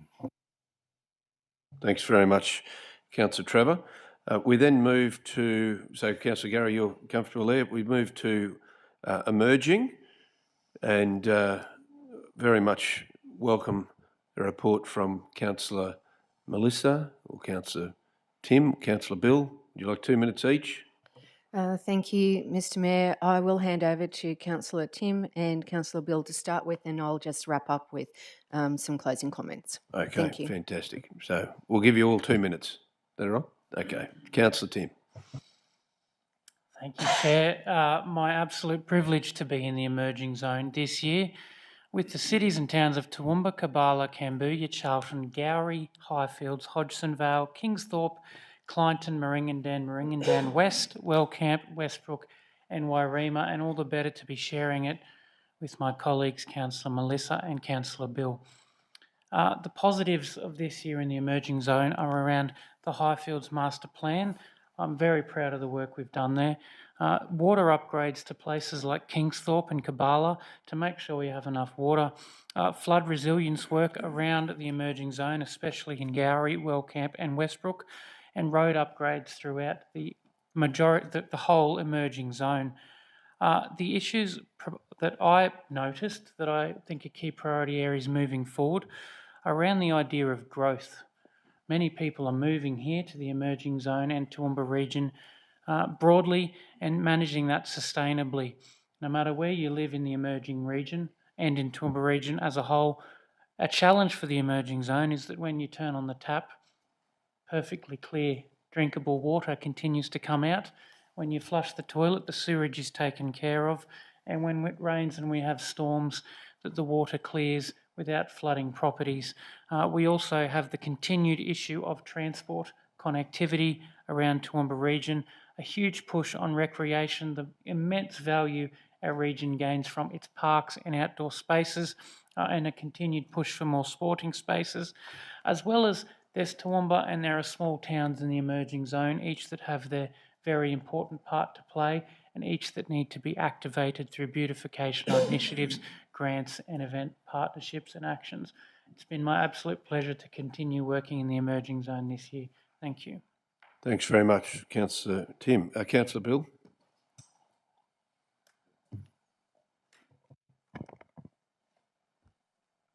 Thanks, Chair. Look, this has been a broad overview on my behalf and learnt over a number of years of my local government journey. Community engagement report, one-on-one inquiries. The most effective engagement continues to come through direct one-on-one conversations. These interactions allow community members to speak openly, raise concerns early and feel genuinely heard. 2, logged concerns. Consistent with each term of the local government, inquiries and concerns have been raised and recorded. The majority of operational base practical issues that can be resolved quickly once identified. Early reporting and clear communication significantly improves outcomes. 3, community engagement. Broader community engagement remains low while people are generally positive and satisfied.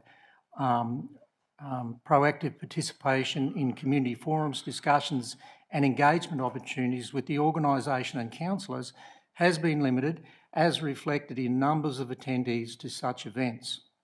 4, community feedback. Feedback indicates people appreciate responsiveness when they reach out directly. Numbers of issues are likely to go unreported simply because residents don't know where or how to raise them. There is a desire for clearer pathways to escalate concerns and get outcomes. 5, community support and engagement. The community is supportive in principle but often disengaged in practice. This appears to stem more from a lack of knowledge and confidence in reporting processes than from disinterest. 6, and finally, key insights, education. A consistent theme is the need for better education around reporting, including how to report issues, who to contact, expected time frames for action, when a matter falls inside or outside organisational/local government's responsibility. Continued education to support the community's understanding of the role of the organisation and service provision and the role of elected reps. Constant evolution... Thanks, Bill. You're done? Thank you. Terrific. Councillor Melissa, 2 minutes. Thank you, Mr Mayor. I thank Councillor Tim and Councillor Bill for sharing the last 12 months, and the emerging zone has been an exciting zone to be part of for this year. The report as tabled serves as a handover for the next period of representation in the emerging zones. It reflects the depth of engagement undertaken throughout 2025, the strong community feedback received, and the clear priorities for continuing proactive, community-centred governance into 2026 and beyond. We have genuinely treasured the opportunity to engage, consult and collaborate with our emerging zone communities this year. Every conversation, every event, every shared idea has strengthened our appreciation for the extraordinary people who shape these towns and neighbourhoods. To all the volunteers, community champions, local organisers and those who simply turn up, contribute and care, a very heartfelt thank you. Your passion and commitment are the heartbeat of our region. You make our communities stronger, more connected and more hopeful for the future. It is abundantly clear that we all love where we live, work and play. It has been our privilege to walk alongside you in 2025, and we thank every person who takes an active role in the betterment of their community. Your efforts truly make the Toowoomba region what it is today, proud, resilient, vibrant and full of potential. Merry Christmas to all.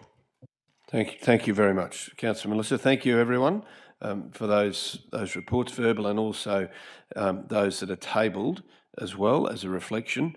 And from next week, I assume, Daniel, we will start to promote the zones for next year, 2026. So in the north, we've got Councillor Edwina, Councillor Tim and Councillor Gary. In the south, Councillor Bill, Councillor Melissa and Councillor Carroll. And in the emerging zone, Councillor Kerry, Councillor James and Councillor Trevor. So that will be promoted through. And Tanya, if we can include councillors' responsibilities for across the region would be very helpful, as we've discussed. So councillors, I appreciate all of the input and the way in which you've taken this on as an opportunity for us doing things differently and better. The draft motion there before you is that the reports of the councillor allocated to the North, South and Emerging Zone for 2025 be received. Move. Question, Councillor Bill? Chair, can those addresses at the today be tabled as part of the minutes, please? Sorry, I missed which addresses you're talking about? The address that was given today by councillors, can that be tabled as part of the minutes in the reports?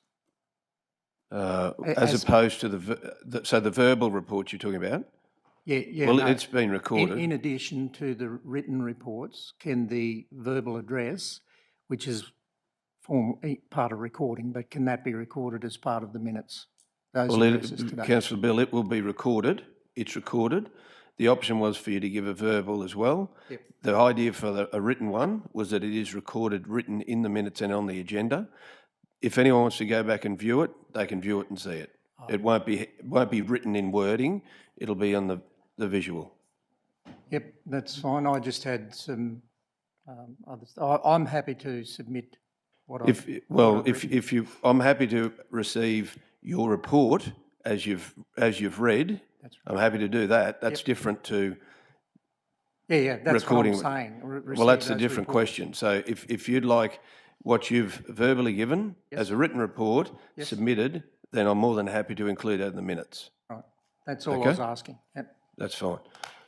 Okay, so the motion is that the reports of the council's allocated north, south and emerging zones for 2025 be received. Moved by Councillor Melissa, seconded by Councillor Trevor. Those in favour? Carried unanimously. Councillors, can I have someone to move an adjournment for 10 minutes? Councillor Tim, Councillor Kerry. Those in favour? Motion's carried unanimously.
We'll resume the meeting, and thank you to those who are joining us in person and online. We move to item number 13, which matters for which notice has been given, of which there's nil advised. We move then to item number 14, which is any other business council determines by resolution be included in the agenda paper. And I am aware of one item of general business, we'll call it general business, from Councillor Melissa Taylor. So the process there too is that I'll call Councillor Melissa to move initially a motion and get that seconded, that she brings the motion, that Councillor Melissa brings that motion to the table. And in doing so, if we pass the first gateway, there will be some declarable conflicts of interest for Councillor Edwina, Councillor Melissa, Councillor Gary and myself on that item. So let's do the first step first. Councillor Melissa, does that give you enough time? Yes, thank you. Deanne, can you... Yes, thank you. Is that the wording I need to bring it forward? Yes, thank you. That in accordance with best practice example standing orders for local government and standing committee meetings March 2024, permission be granted to consider at this meeting community safety and coordination. Thank you, Councillor Melissa. Do I have a seconder? Councillor Carroll. Any need to go into debate? Question, Chair. Councillor Bill? Yeah, before we actually vote to bring something forward, is it not appropriate to hear what the motion is? No, not at this stage. It's really just, it's around community safety and coordination. Yeah. That's what the motion is about. Yeah, I get that, but once we've voted, the wheels are in motion. It might be to have a clearer understanding of what it's about. We might actually go, well, no, I'm not comfortable for that to come forward at this forum. There might be another gateway. Well, I'm more than happy to, Councillor Melissa, if you'd read the first part of the motion to give an indication of what the motion is, and that will be enough. I think it's the first paragraph or thereabouts that you've got. That will be enough to give context of what the motion is. Thanks, Councillor Melissa. Thanks, Chair. So the motion is actually in 5 parts, but I will read the first part. That Council resolves to advise measures being taken to immediately stabilise safety conditions at the Bell Street Mall, bus interchange and associated car park facilities. Thank you very much, Councillor Melissa. So, Councillor Bill, that's effectively what the motion is about.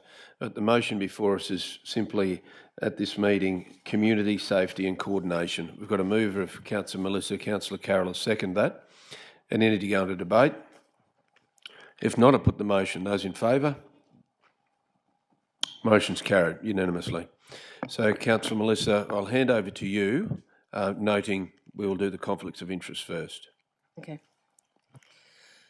So do you want me to do my conflict first? Yes, please. Yes, okay, thanks. Sorry, just getting that straight. So for this item, community safety and coordination, item 14.1, I inform this meeting that I have a declarable conflict of interest in this matter, as defined in section 150 EN of the Local Government Act 2009. The nature of my interest is as follows. This declarable conflict of interest arises because my sister owns a property in the old Chronicle Arcade in the Toowoomba CBD. I wish to participate in this decision in relation to this matter. I acknowledge that eligible councillors must now determine, pursuant to section 150 ES of the Local Government Act 2009, whether I, 1, may participate in the decision about the matter, including by voting on the matter, 2, must leave the meeting, including any area set aside for the public, and stay away from the meeting while the eligible councillors discuss and vote on the matter, or 3, may participate in the decision about the matter subject to conditions. Thank you. Thanks very much, Councillor Melissa. Would anyone like to move either 1, 2 or 3? Councillor Carroll? Mayor, I move 1 because I don't believe that Councillor Melissa has anything more to gain or lose than any other citizen by bringing this forward. In fact, it has come from the community. Thank you. So potentially we could use the same wording as we've used for another motion earlier on today. The wording could be pretty well identical, I would think, which is up on the screen. Councillor Rebecca, you happy to second that? I am, and I'd just ask Councillor Taylor if she'd also consider adding to that the reasons are also that we're discussing a all of community facility, and so it is one that is therefore used by the whole community.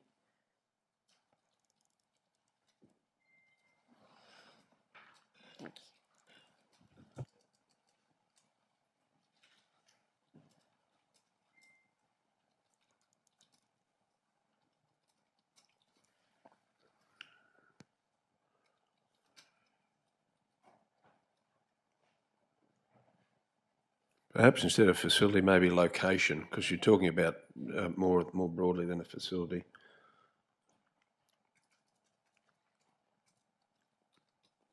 Are you comfortable with that, Councillor Carroll, as a mover? Location or area, I don't mind, to support either. Yes, I am. Happy with that. Councillor Rebecca is happy to second that motion still. Any need to go into debate or question? Councillor Carey? Thank you. Councillor Misser, you mentioned your sister had a business nearby, I think, basically. Has any approach been made by her to you to prompt you to raise this motion? She did, but about 6 months ago, and it was on behalf of all of the retailers or business owners in the Old Chronicle Arcade. So it wasn't just her, it was quite a few, and I actually held a business on all of, well, not all of business, but many businesses plus QPS outside Walton's stores probably about 6 months ago. So it wasn't just herself, but it was many businesses around that area. Thanks, Councillor Sean. Any other questions? If not, the motion before us is that Councillor Melissa Taylor may participate as neither her or her related party stands to gain or lose as a result of a decision of council. Additionally, the matter is in relation to a location used by the whole community. Moved by Councillor Carroll, seconded by Councillor Rebecca. Those in favour? Carried unanimously. We then go to the second declaration. Councillor Edwina. Thank you, Chair. I would like to inform this meeting that I have a declarable conflict of interest in relation to this matter as defined in Section 150EN of the Local Government Act 2009. The nature of my interest is as follows. The declarable conflict of interest arises because I own a business and am a tenant in the Toowoomba CBD. I wish to participate in the decision in relation to this matter. I acknowledge that eligible councillors must now determine pursuant to Section 150ES of the Local Government Act 2009 whether I, 1, may participate in the decision about the matter, including by voting on the matter, 2, must leave the meeting, including any area set aside for the public, and stay away from the meeting while the eligible councillors discuss and vote on the matter, or 3, may participate in the decision about the matter subject to conditions. Thanks very much, Councillor Edwina. Councillor Rebecca. Thanks, Chair. It's the exact same wording except removing or her related party from Councillor Taylor's motion there, and that number 1, that Councillor Farquhar may stay in the meeting and participate in the matter, discussion on the matter, including while voting on the matter. Thanks very much, Councillor Rebecca. So on screen is what's chosen there. She does not stand to gain or lose as a result of a decision of council. Additionally, the matter in relation to location used by the whole community. Moved by Councillor Rebecca, seconded by Councillor Carroll. Any need to go into debate? If not, those in favour? Carried unanimously. Thank you. Councillor Gary, it's the same declaration, 16.1. I inform the meeting I have a declarable conflict of interest in the matter as defined in 150N of the Local Government Act 2009. The nature of my interest is as follows. The declarable conflict of interest arises because my companies or I own the following properties in Toowoomba CBD. 122 Margaret Street, 128 Margaret Street, 133 Margaret Street, corner of Kitchen and Phillips, 2 to 5 Phillips Street, 502 to 504 Ruffin Street. I wish to participate in the decision in relation to this matter. I acknowledge that eligible council must now determine pursuant to clause 150S of the Local Government Act whether I should 1, participate in the decision about the matter included by voting on the matter. 2, must leave the meeting including any areas set aside for public and stay away from the meeting while the eligible councillors discuss and vote on the matter or may participate in the decision about the matter subject to conditions. Thanks very much, Councillor Gary. Councillor Rebecca. Thank you, Chair. As with the others, number one, that Councillor Gardner may participate in the decision, including voting on the matter. And again, the reasons are the same as Councillor Farquhar and Councillor Taylor. Thank you very much that he does not stand to gain or lose as a result of a decision of council, and additionally, the matter is in relation to a location used by the whole community. Thanks. Deanne. Thanks very much, Councillor Rebecca. A seconder for that motion. Seconded by Councillor Carroll. Any need to go into debate? If not, those in favour? Carried unanimously. Councillors, the final declaration is from myself. I inform the meeting that I have declarable conflict of interest in this matter as defined in section 150EN of the Local Government Act 2009. The nature of my interest is as follows. This declarable conflict of interest arises because I own property at 435 Ruthven Street and 2 Club Lane in Toowoomba CBD. I wish to participate in the decision in relation to the matter. I acknowledge that eligible councillors must now determine pursuant to section 150ES of the Local Government Act 2009 whether I, 1, may participate in the decision about the matter, including by voting on the matter, 2, must leave the meeting, including any area set aside for the public, and stay away from the meeting while the eligible councillors discuss and vote on the matter, or 3, may participate in the decision about the matter subject to conditions. Councillor Rebecca. Thank you, Mayor. As with the others, number one, that you may participate in the decision on the matter, including by voting on the matter, because you don't stand to gain or lose as a result of a decision of council, and additionally the matter is in relation to a location used by the whole community. Thanks, Councillor Rebecca. Seconded by Councillor Carroll. Any need to go into debate? If not, those in favour? Carried unanimously. Any other conflicts of interest on this matter? If not, Councillor Melissa, we finally got there. Thank you, Mayor. I put to the Council a motion regarding community safety and coordination.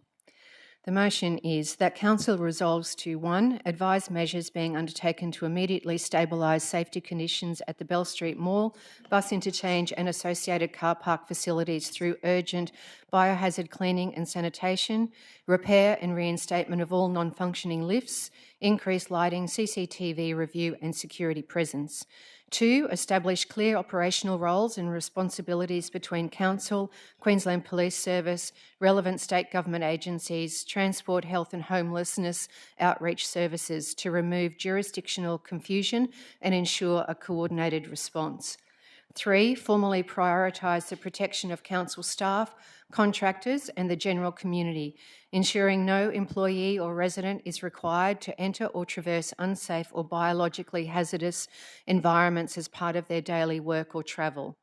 4, implement immediate community assurance measures to restore public confidence in personal safety, accessibility, public transport use, CBD amenity and reputation. 5, receive a formal multi-agency briefing to Council outlining actions already taken, outstanding risks, long-term solutions, shared enforcement and funding responsibilities. Thanks very much, Councillor Melissa. Given that you gave some notification of this a couple of days ago, I took it upon myself to ask the CEO for some information, an update on what is happening there. So with your indulgence and that of councillors, is that you comfortable for me to ask the CEO yes. to do that? May I, do we need a seconder for the motion first? I'd rather get this information. May I give my reasons? Sure. Because I think this is really important. Thank you. So the reason for the motion, women's safety, community safety and coordination. This motion is not about blame, it's about rapid coordination. It is especially important that this motion comes before Council during the Zonta 16 days of activism against gender-based violence, a global period where we are called to move beyond awareness and into meaningful action for the safety of women and girls. The conditions being reported within and around the Bell Street Mall, bus interchange and associated car park facilities are not minor inconveniences. They are serious safety risks with disproportionate impact on women, particularly those who commute alone, work late, rely on public transport or care for children.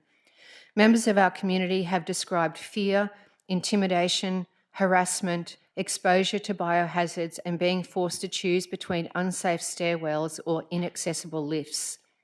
Some are now adjusting work hours, changing employment, or avoiding the area altogether because they no longer feel safe. We can and must be compassionate while also enforcing public safety. These principles are not in conflict. Supporting vulnerable people does not require us to accept unsafe conditions for women, workers, families, or visitors. Safety is not negotiable. We must protect staff as well as the community. Council workers, contractors, commuters, and the public, many of whom are women, should never be placed in environments where exposure to biological contamination, aggressive behaviour, or infrastructure failure has become normalised. Doing nothing is now the highest risk option available to us. Inaction places women at continued risk, exposes council to escalating liability, and sends a damaging message that fear and harm in public spaces is something we are prepared to tolerate. This council has a fundamental responsibility to ensure that no woman, no worker, no resident, and no visitor is placed in harm's way simply for going about their day. This motion provides a clear, coordinated pathway forward, one that prioritises immediate stabilisation of safety conditions, clear accountability across council, police and state agencies, protection for staff and the community, and the restoration of public confidence, particularly for women who deserve to feel safe in their own city. During these Zonta 16 days of activism, our community is watching what leadership looks like in practice.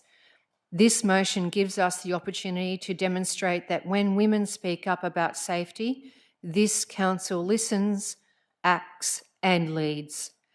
This motion allows us to act together, urgently and visibly, not just in words, but in real, tangible protection for women and for our whole community. Thanks very much, Councillor Melissa. Before I go to a seconder, I'd like Sal, given what I've said previously, just to give an update on what we are currently undertaking, which would be very useful for the public. And thank you for bringing this to the table as well. Point of order, I think you should get a seconder first before we do anything. Councillor Carroll, as chair, I've asked the CEO to do this first, so thank you.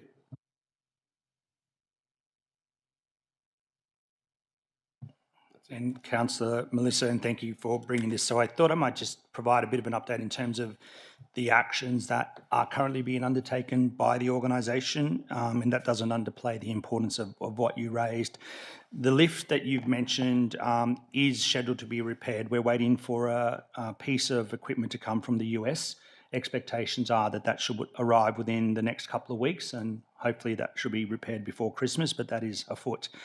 In relation to the toilets, they are currently under a contract cleaning service. They are currently cleaned at 6 a.m, noon and 6 p.m. daily. As part of that work, we do ask them that they check the stairwells, ensure that they're cleaned at least once a day. And we've also had a number of follow-up discussions with the contractors in relation to recent comments made in terms of that work. With respect to the Bell Street Mall, that is part of the normal town cleaners program of work, and that is undertaken by those. The bus interchange has an arrangement with Translink, and we're happy to have some discussions with Translink in relation to their requirements and what they're actually undertaking. Security is probably an area where there is a fair amount of investment. There are currently 26 cameras in that area covering all spaces except the toilets, as you would appreciate, and the Chronicle Lane, and that's potentially something we could look at. Additionally, the council also has 2 security patrols per night at the bus interchange, one at 9 p.m. and one at 5 p.m. And these are scheduled depending on weekdays versus weeknights, public bathroom schedule, so they are a rotating schedule. The CCT cameras are actually monitored by our team in collaboration with QPS, and QPS do attend to address any public behaviour leading to biological hazards. At the moment, the CBD does not have 24-hour toilets. It is something that we are probably giving consideration to, largely due to the fact that they do suffer significant vandalism. And it's probably something we do need to give consideration. The bus interchange toilets are now open at 6 a.m. and close at 11 p.m. on a Sunday through to Thursday. They stay open until 2 a.m. on a Friday and Saturday night. We are continually reviewing those operating hours and trialling incremental increases while monitoring the increase is in both vandalisation and police feedback on public urinisation as it occurs.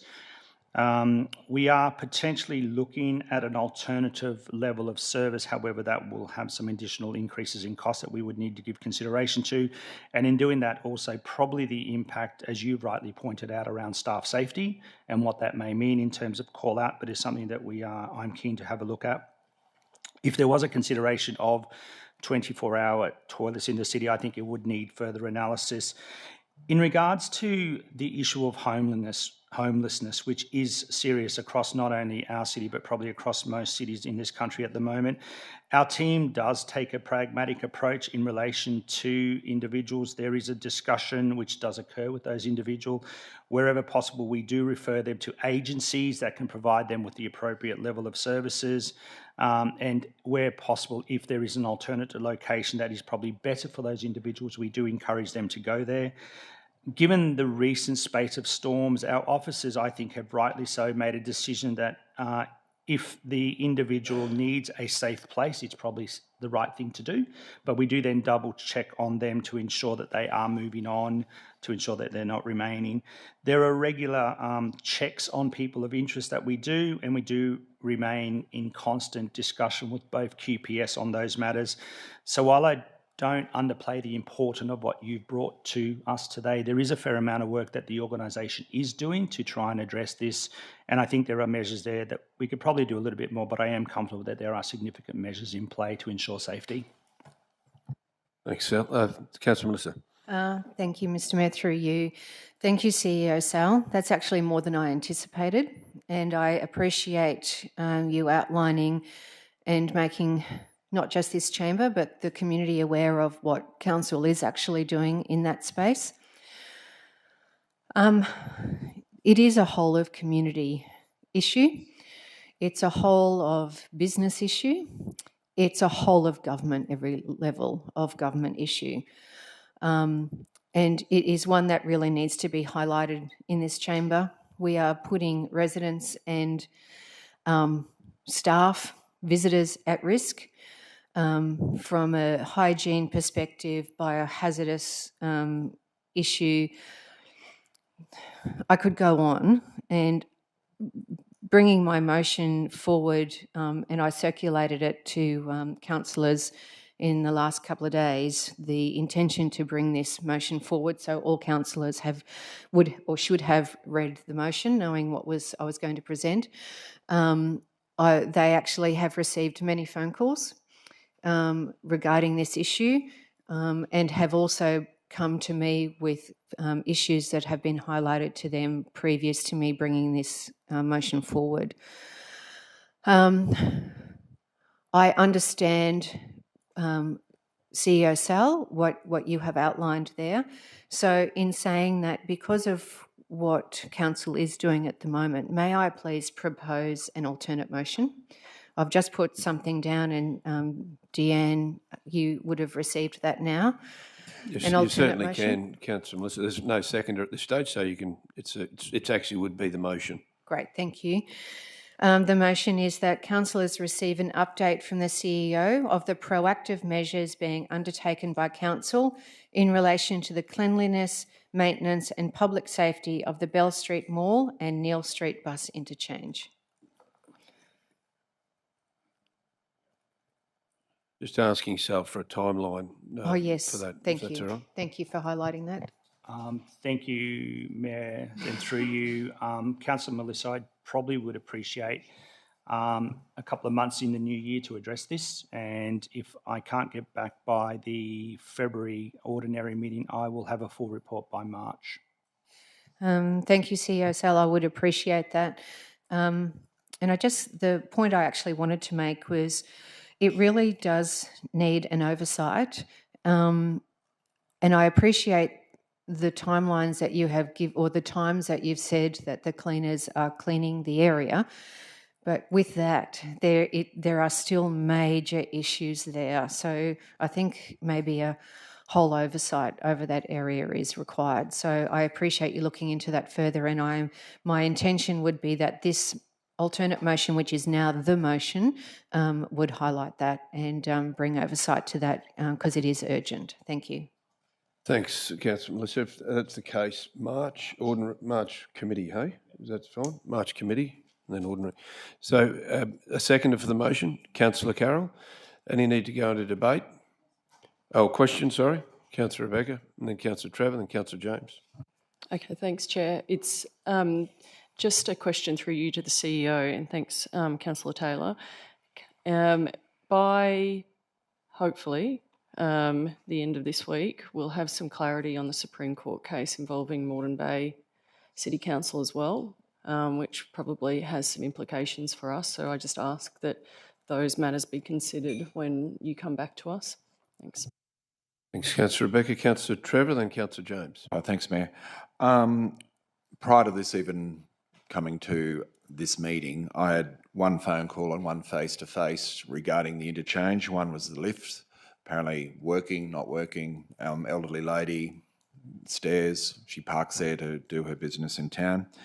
And then I had a phone call last night from a gentleman I know who basically tripped on a 2-inch step down or step up. No warning, no nothing there, and basically nearly face planted himself into the concrete, which would have been seen on cameras there. Third point, 2 or 3 weeks ago downtown, somebody went into the interchange and decided to do a lovely burnout circle work in there and then left. Hopefully QPS picked up who that was, and he or she would have got a major fine. And fourthly, toilets. As we all know, there's clean and there's clean. Obviously, there's a big difference between what the general public are perceiving as clean to what the cleaner may be seeing as clean. I'll just take those as comments and they'll feed into the CEOs when it gets back on March. Councillor James and Councillor Tim.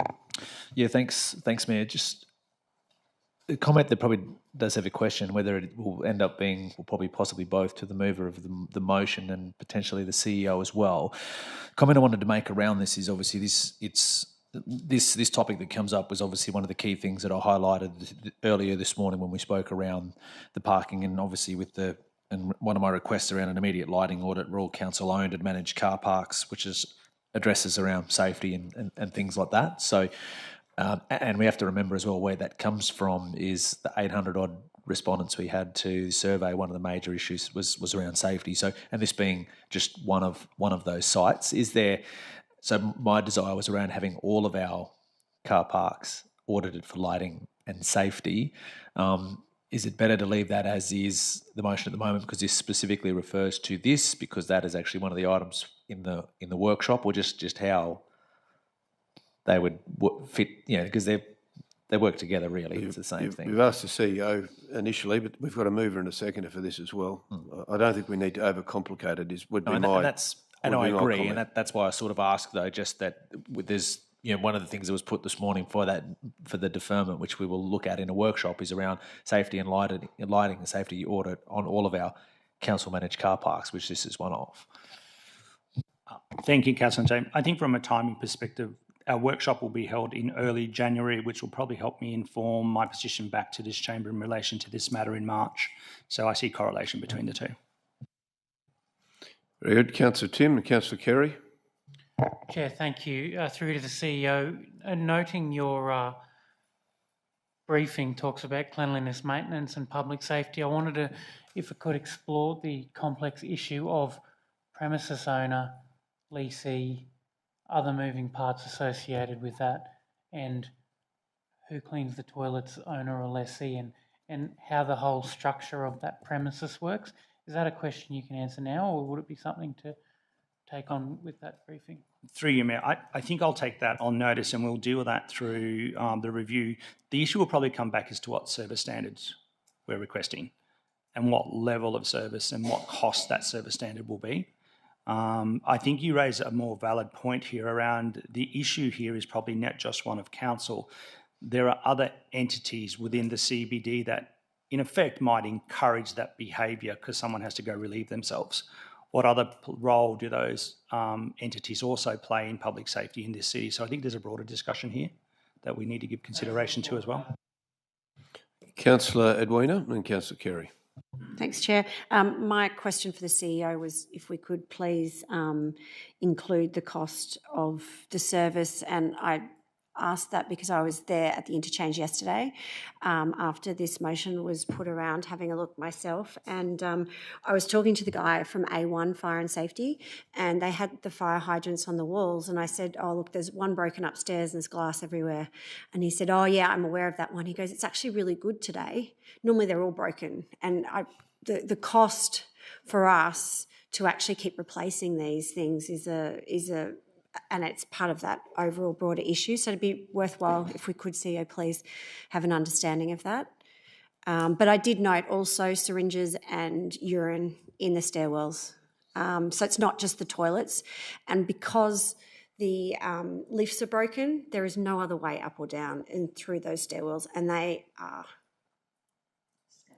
feral, minging, disgusting, whatever word you want to use, but it's not sanitary. Thank you. We'll take that as a comment and we take it on board with the CEO and the department, and keeping in mind that although the motion refers to March, these things are happening as well. So that information is useful for the CEO. Councillor Carey.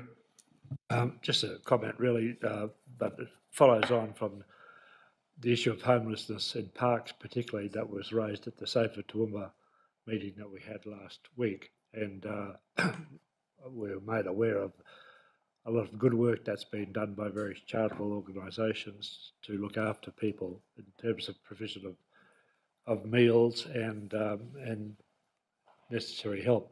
The problem here is that the problem won't go away just because we prevent people from staying there. They have to stay somewhere else as well, and that perhaps is something that we have to give a lot of thought to, and it won't be an easy solution. That's a whole of government, whole of community approach, Gary. I think if we pick this one as an initiative that we've got some level of control on, let's work on that one first, and hopefully we can continue on with agencies to help those that are in need.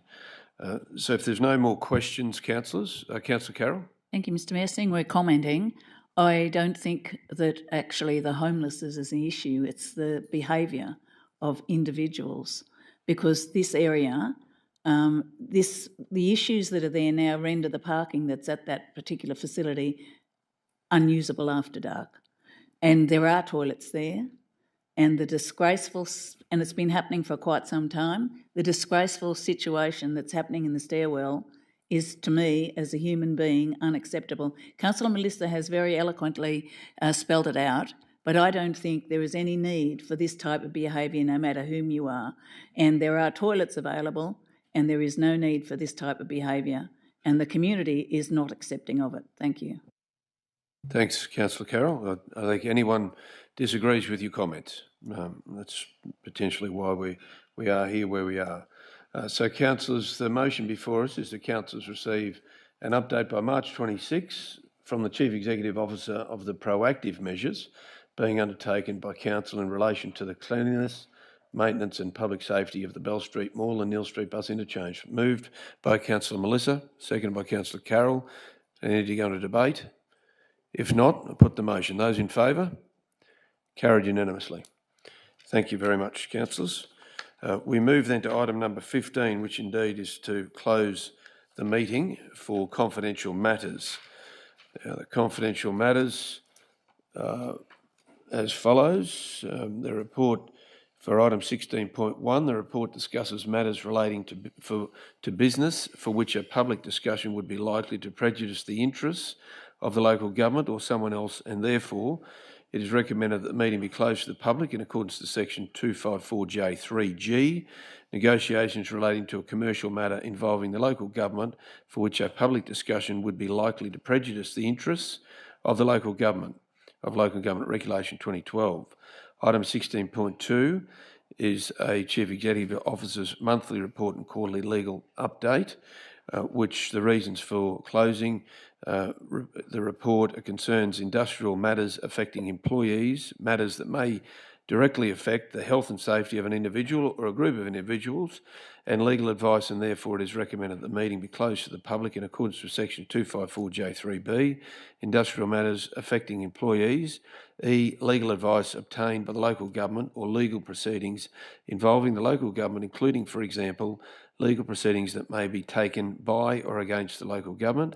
And F, matters that may directly affect the health and safety of an individual or a group of individuals of Local Government Regulation 2012. So they are items 16.1 and 16.2, both of which are confidential. So the matter before us now is item 15, which is to close the meeting to the public in accordance with section 254J3 of Local Government Regulation 2012 to consider those items.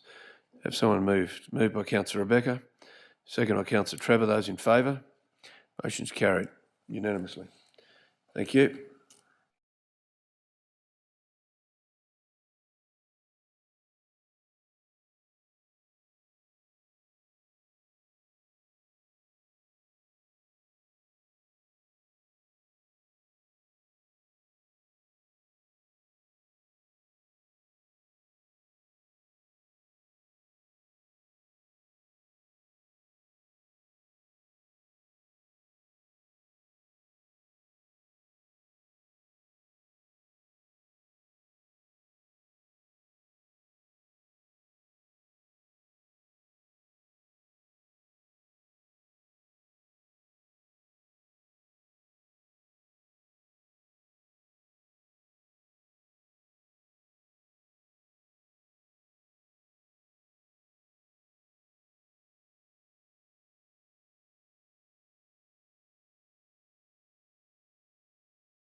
Well, councillors, we are back online. The motion before us is 16.1, confidential proposed strategic asset acquisition, that one, the Chief Executive Officer be authorised to negotiate the acquisition of 2 separate land holdings as described in the confidential report, proposed strategic land acquisition. 2, the Chief Executive Officer be authorised to sign all documentation necessary to secure the acquisitions and transfer of ownership. And 3, the acquisitions be funded from the Development Reserve. Moved by Councillor Rebecca, seconded by Councillor Trevor. Those in favour? Motion is carried unanimously. Thank you, councillors. We will break and we'll return at 1 p.m. So someone happy to move that we adjourn? Moved by Councillor Tim, seconded by Councillor Kerry. Those in favour? Motion's carried. Thank you.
our meeting.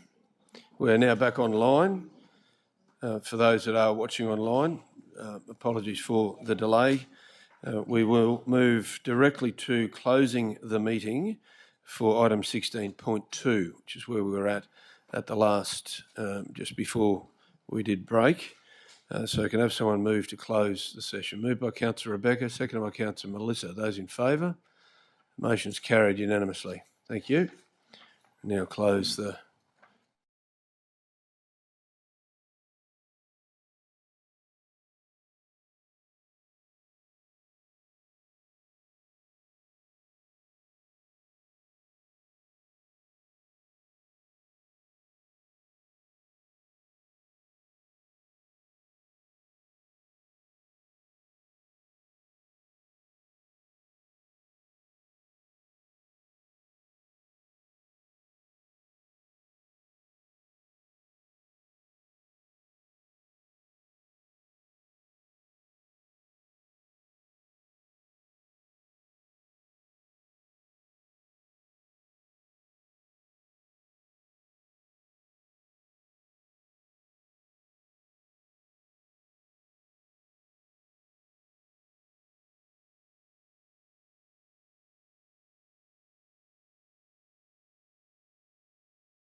We're back on. Thank you very much.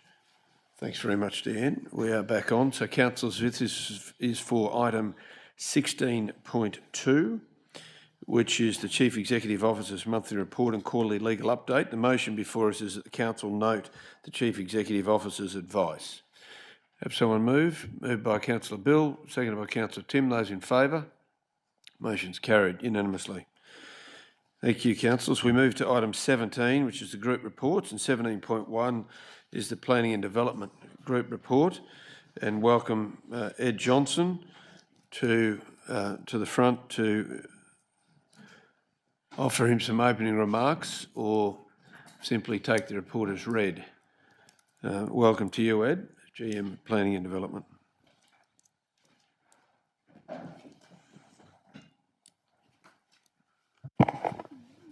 Thank you, councillors. I will take the report as read. Questions, councillors? Councillor Shine. Thanks, Chair. Just refer General Manager to under project updates, excuse me, under the heading Skilled Migrant Employment Support Hub, and I note that the last sentence there, the feasibility study which will be undertaken, is being undertaken, will examine the need, viability and design of a localised one-stop shop model connecting skilled migrants with employers experiencing labour shortages in the Toowoomba and Darling Downs region. I was just wondering whether or not you have an idea of when that study will be completed. Thank you. Thank you, Councillor. Through the Chair, that study's funded through Council's grant funding program of $5,000 through the Community Economic Development Grants program, and that study goes to the issues that you spoke to just now. It's due to come back to the group undertaking that work, being the Darling Downs Local Jobs Program, in Q1 of next year. With the priority industries they're looking through at the moment, engineering and manufacturing, health and aged care, agriculture and food processing, ICT and professional services. Thanks, Councillor Shine. Any other questions for Planning and Development? If not, the motion before us is that the Planning and Development Group report be received. Moved by Councillor Bill, seconded by Councillor Melissa. Those in favour? Motion's carried unanimously. Thank you. Thank you, Ed. We then move to item 17.2, which is the Water and Waste Services Group report, and welcome to GM Jake.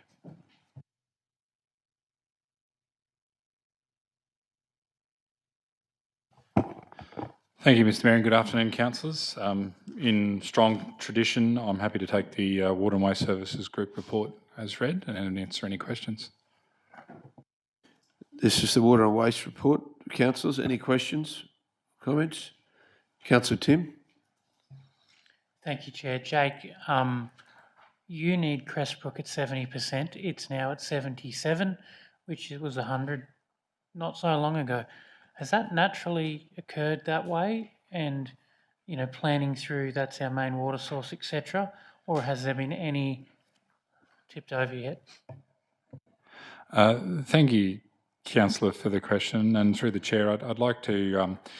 We have taken measures, as Council may be aware, and maybe not the community, but Council's been taking many measures to actively reduce the supply at Crestbrook. And those measures have included by prioritising Crestbrook Dam as much as possible. So this has included reducing supply that we otherwise would get from other sources, for example, bores and other dams. We have been solely prioritising Crestbrook. We've also been releasing water through the riparian release valve at the bottom of Crestbrook Dam into the environment. And as councillors may know, that SEQ Water has graciously agreed to store that water released in Wivenhoe Dam for a period of time. What has happened most recently is that due to a drier than anticipated October, we have, exceeded where we anticipated we might be, and so as a result have reduced the amount of water that is being released through the riparian valve, because as I guess, as the General Manager of Water and Waste, water security is my number one priority, and we will not hit 70% until such time as the dam project absolutely needs it to be at 70%, not a week earlier. And we're working very hard with both with the Alliance and the team to make sure that that, in fact, does happen. Now, pending, of course, an event that might occur. I cannot, despite my best efforts, control the weather, but it is likely that there may be infill events as we experience over the wetter than average summer period. For those that do watch the weather, it is likely to be an average to wetter than average summer period. So we do anticipate that there will be some inflows into Crestbrook, but we will again be managing those. So the level in Crestbrook Dam at the moment is being closely monitored and is not a set and forget situation, councillors. These things are looked at and adjustments and amendments are made to ensure that we hit that 70% mark as and when we need it, not a moment before. Thank you, Jake. Well done to you and your team. Those riparian releases, we've been doing them forever anyway, regardless of water level, haven't we?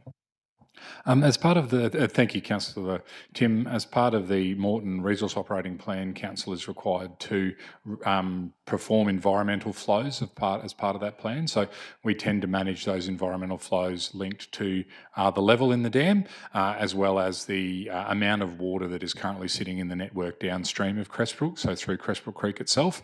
And there are some trigger levels within that plan, and we would normally be releasing, but we are exceeding those normal release limits in an effort to ensure, as I said earlier, that 70% mark is hit exactly when it needs to be for the Crestbrook Dam project. Very good. Councillor Kerry. Yeah, thanks, Chair. The question I was going to ask was very similar to the one that Councillor Tim has asked. I take it that there is a bare minimum that you're allowed, or that you're required to release for the health of the fish, etc., downstream. Does that same requirement apply for Kubi Dam? The releases from there, if there are?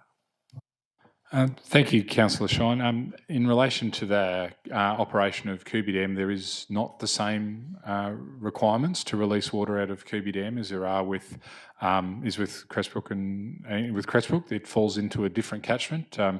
Members of the public may not or may be aware that both Crestbrook and Perseverance dams are to the east of the Great Dividing Range, meaning that they flow, their water release flows into Wivenhoe and subsequently the Brisbane River and subsequently into the ocean, whereas Kubi sits on the west of the Great Divide and takes a much longer route back to the ocean via some inland states and quite a large water network. So, of which, as I said, at this stage there's no requirements and there's not intended to be any requirements for Kubi to have to release water for environmental purposes. It's also a much older structure. Kubi's been there since the 1930s, and so has the arrangement the council has had have been consistent over the period of time since the structure was installed. I take it that Kubi Creek could become dry from time to time in severe droughts. That's correct, Councillor Shine, much like most of our ephemeral water systems that we see within our region, that they are heavily dependent on rainfall. The more it rains, the more those creeks are likely to flow. Thanks very much. Any other questions, comments? If not, the motion before us is that the Water and Waste Services Group Report be received. Moved by Councillor Rebecca, seconded by Councillor Gary. Those in favour? Motion's carried unanimously. Thanks, Jake. Thank you very much. Councillors, we move to 17.3, and I do note that we do have a couple of conflicts of interest, one prescribed and one declarable, which is reference to attachment 4 of the report. So, Mike, in your opening remarks, can we leave attachment 4 alone, and then we'll deal with your report aside from attachment 4, and then the councillors will leave and we'll deal with attachment 4. Thank you. Thank you, Chair. And good afternoon, councillors. Before you is the group report for the Infrastructure Services Group for November 2025. And that's tabled for your consideration. I'd just like to have a special thank you to Angela Fry, who was acting GM Infrastructure Services Group throughout November. Appreciate her standing in, and on behalf of the group, wish you a Merry Christmas and a Happy New Year. Thank you. Thanks very much, Mike. Are there any questions aside from anything with attachment 4, councillors? Councillor Kerry. Thank you, Chair. I've given notice that you have supplied an answer, General Manager, but I think it's of interest. Under the road development concepts, I asked the question as to why do the need for consultants? If we lack the skills, can we acquire them in-house? And as I presume, work on concept designs is a frequent occurrence. Yeah, thank you for that question, Councillor Shine. In respect to those two projects, they've come in through the year on top of the program that's already there. So bring in extra resources to get that work done in a more timely fashion the council wanted. So that's been part of it. But we're also running in the design team as part of transport and drainage planning. We're probably only about 50% staff there in that actual design team. And it is a very significant challenge to get the skill sets in that group and the type of skill sets and the capability. It's very competitive in that sort of marketplace. So we've been out numerous times for many of those roles. So just as that, over time we have had those skill sets from time to time that allows us to do this sort of work, but presently they aren't there. I take it from your remarks that that's the preference is to have them in-house as opposed to having to rely on consultants. Yeah, no, if we can get the right people and have those employed within our organisation, that is the aim.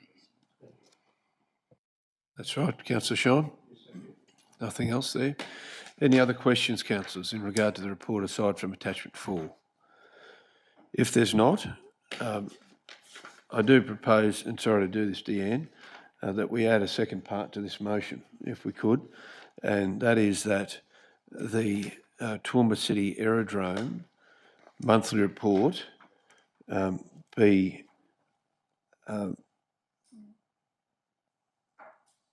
not be required, so not be required, as this has now become an operational matter under the CEO. That the Toowoomba City Aerodrome monthly report not be required, as this has become an operational matter under the CEO.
But just thinking that through as we deal with this, and this is the second month or maybe third month we've dealt with it, and it's now clear that this has become quite operational in its nature.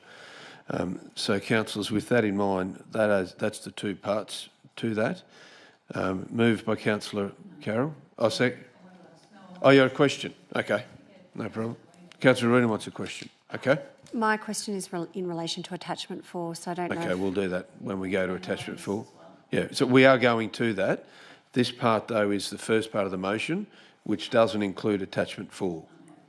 Happy to move? Moved by Councillor Carroll, seconded by Councillor Edwina. Those in favour? Motion's carried. So now we will say a teary farewell for a moment for Councillor Rebecca and Councillor Gary.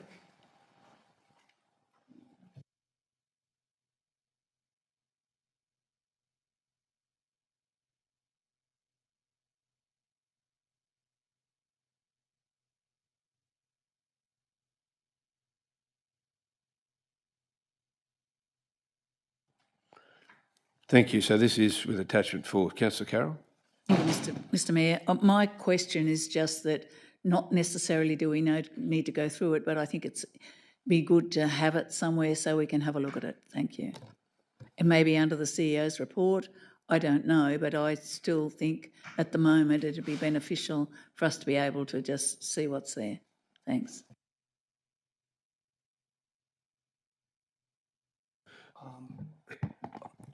I suppose from my perspective, everything is in progress. So there are no further issues that I see there that are controversial. It is an operational matter now. I'm happy to elevate issues as they come up, but you are also very quick to bring things to attention when they do arise. I'm just not sure whether I need to keep it as a separate report, Councillor Carroll. Thank you very much through you, Mr Mayor. Appreciate that. And I guess the fact is there's been a lot of loss of faith and confidence out there and therefore has gone into the wider community. And I would appreciate if you would just bring things to our attention. And I know that the General Manager will as well. So just so that we're available to talk in your report, perhaps. Thank you very much. Thank you. Councillor Edwin, did you have a question on attachment 4? Yes, it was just in relation to the leases. So just confirming that they have all, that the lease agreement is now approved and signed off. It says it's achieved. I know there are still deliberations going backwards and forwards. So has anything changed in the last few weeks? Not that I'm aware, Councillor Eddie, because that is the latest report that I've got from Hugh before he went on leave. Okay. So assuming then it has been achieved? So it's achieved, but keep in mind, we've only just approved the leases today from the committee meeting last week to now. These are the agreements in terms of the agreements, not the leases. Yes. So are you talking about the structure of the documents and negotiating to achieve a lease? That's right, yes. That work has progressed and that's what that is referring to. Right. So. Thank you. Any other questions in regard to that? Okay, we'll deal with this one while we have both councillors out of the room, and the motion is that attachment 4 to the Infrastructure Services Group report be received. Moved by Councillor Edwina. Do I have a seconder? Seconded by Councillor Bill. Those in favour? Motion's carried unanimously. Thanks. Mike?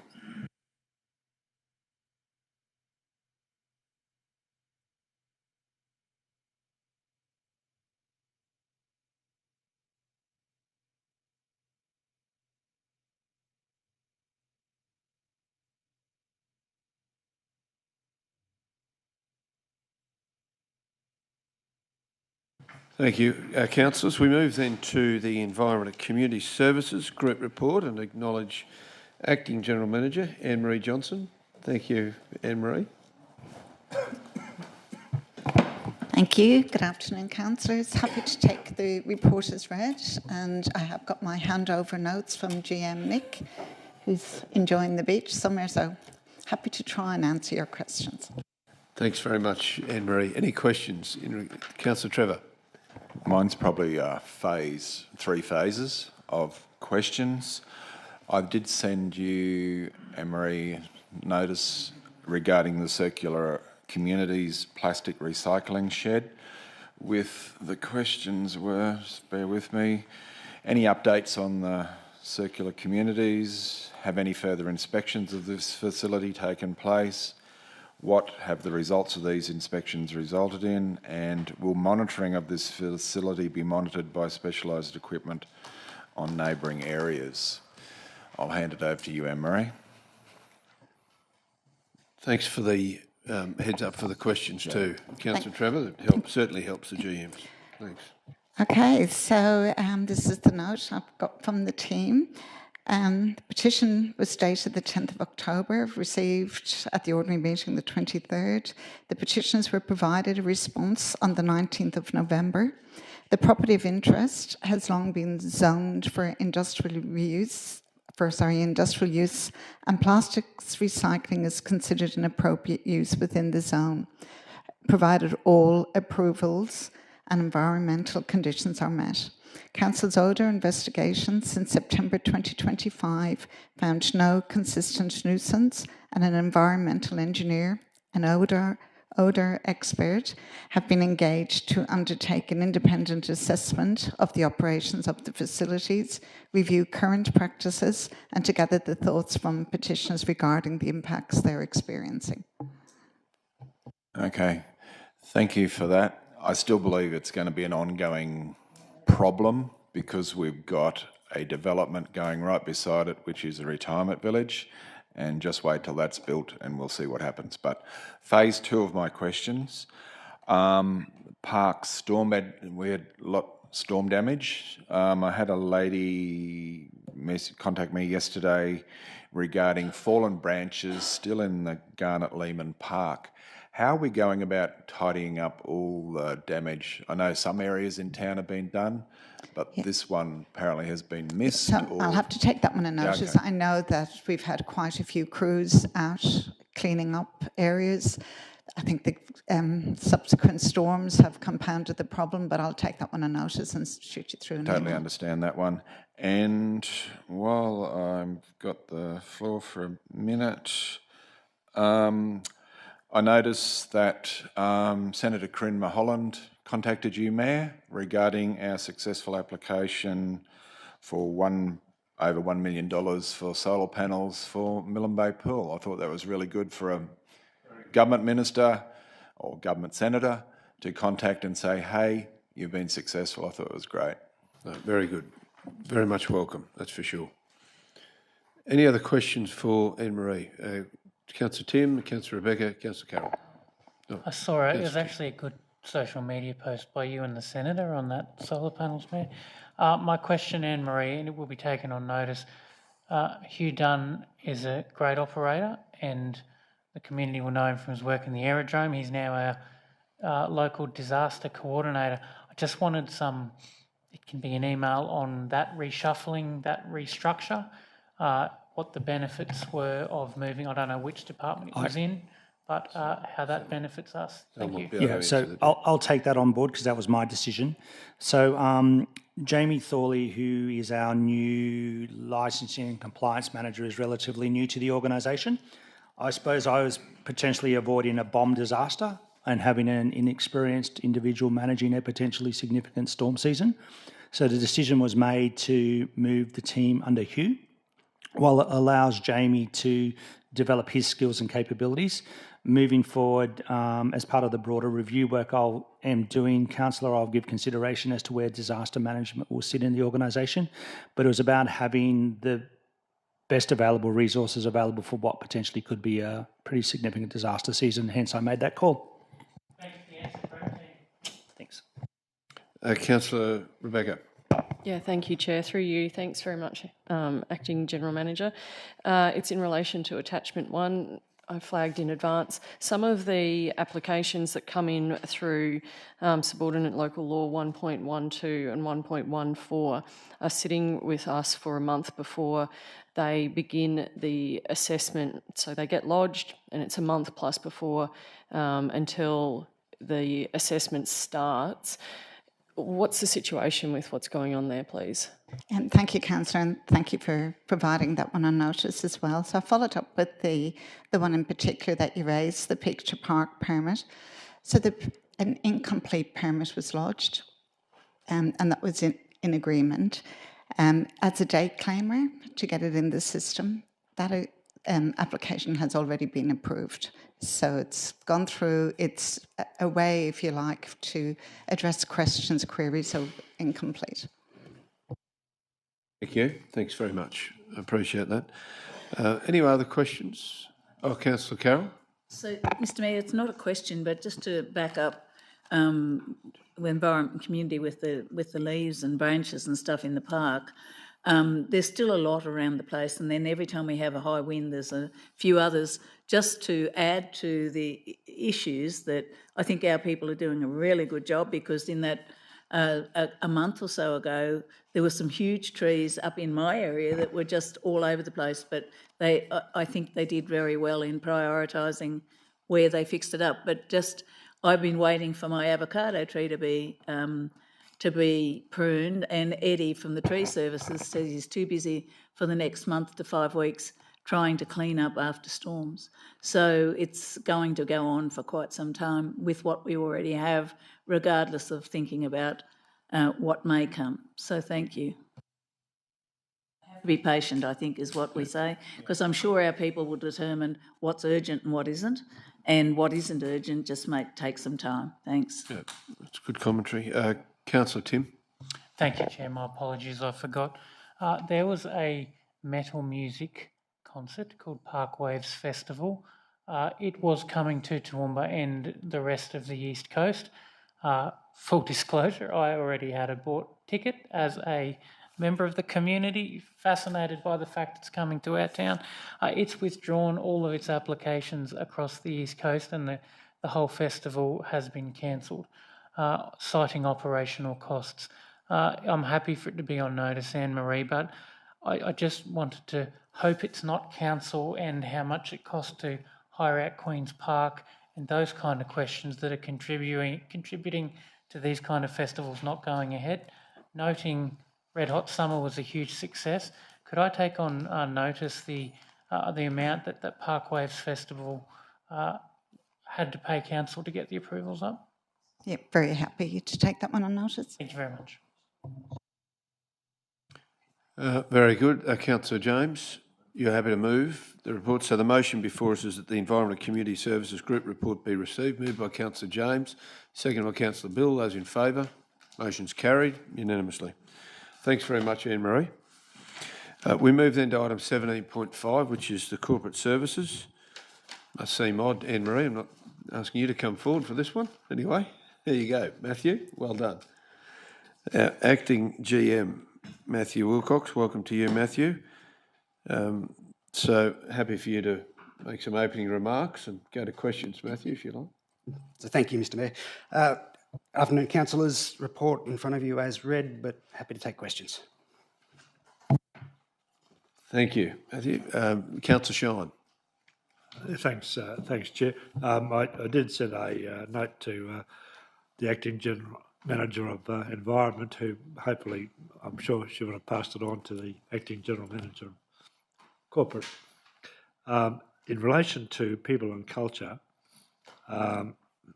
looking at exit interviews, there are none for November and none for the year to date. That seems strange. First of all, that seems strange. Would you have any explanation as to why that might be?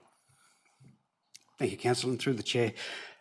It did make its way to me, so thank you very much for the early notice. Talking to our HR professionals, they've given us the stats on that page, as well as a short summary note here that goes to mention that that is the actual third point of contact for a staff member as they leave our organisation to provide feedback to us.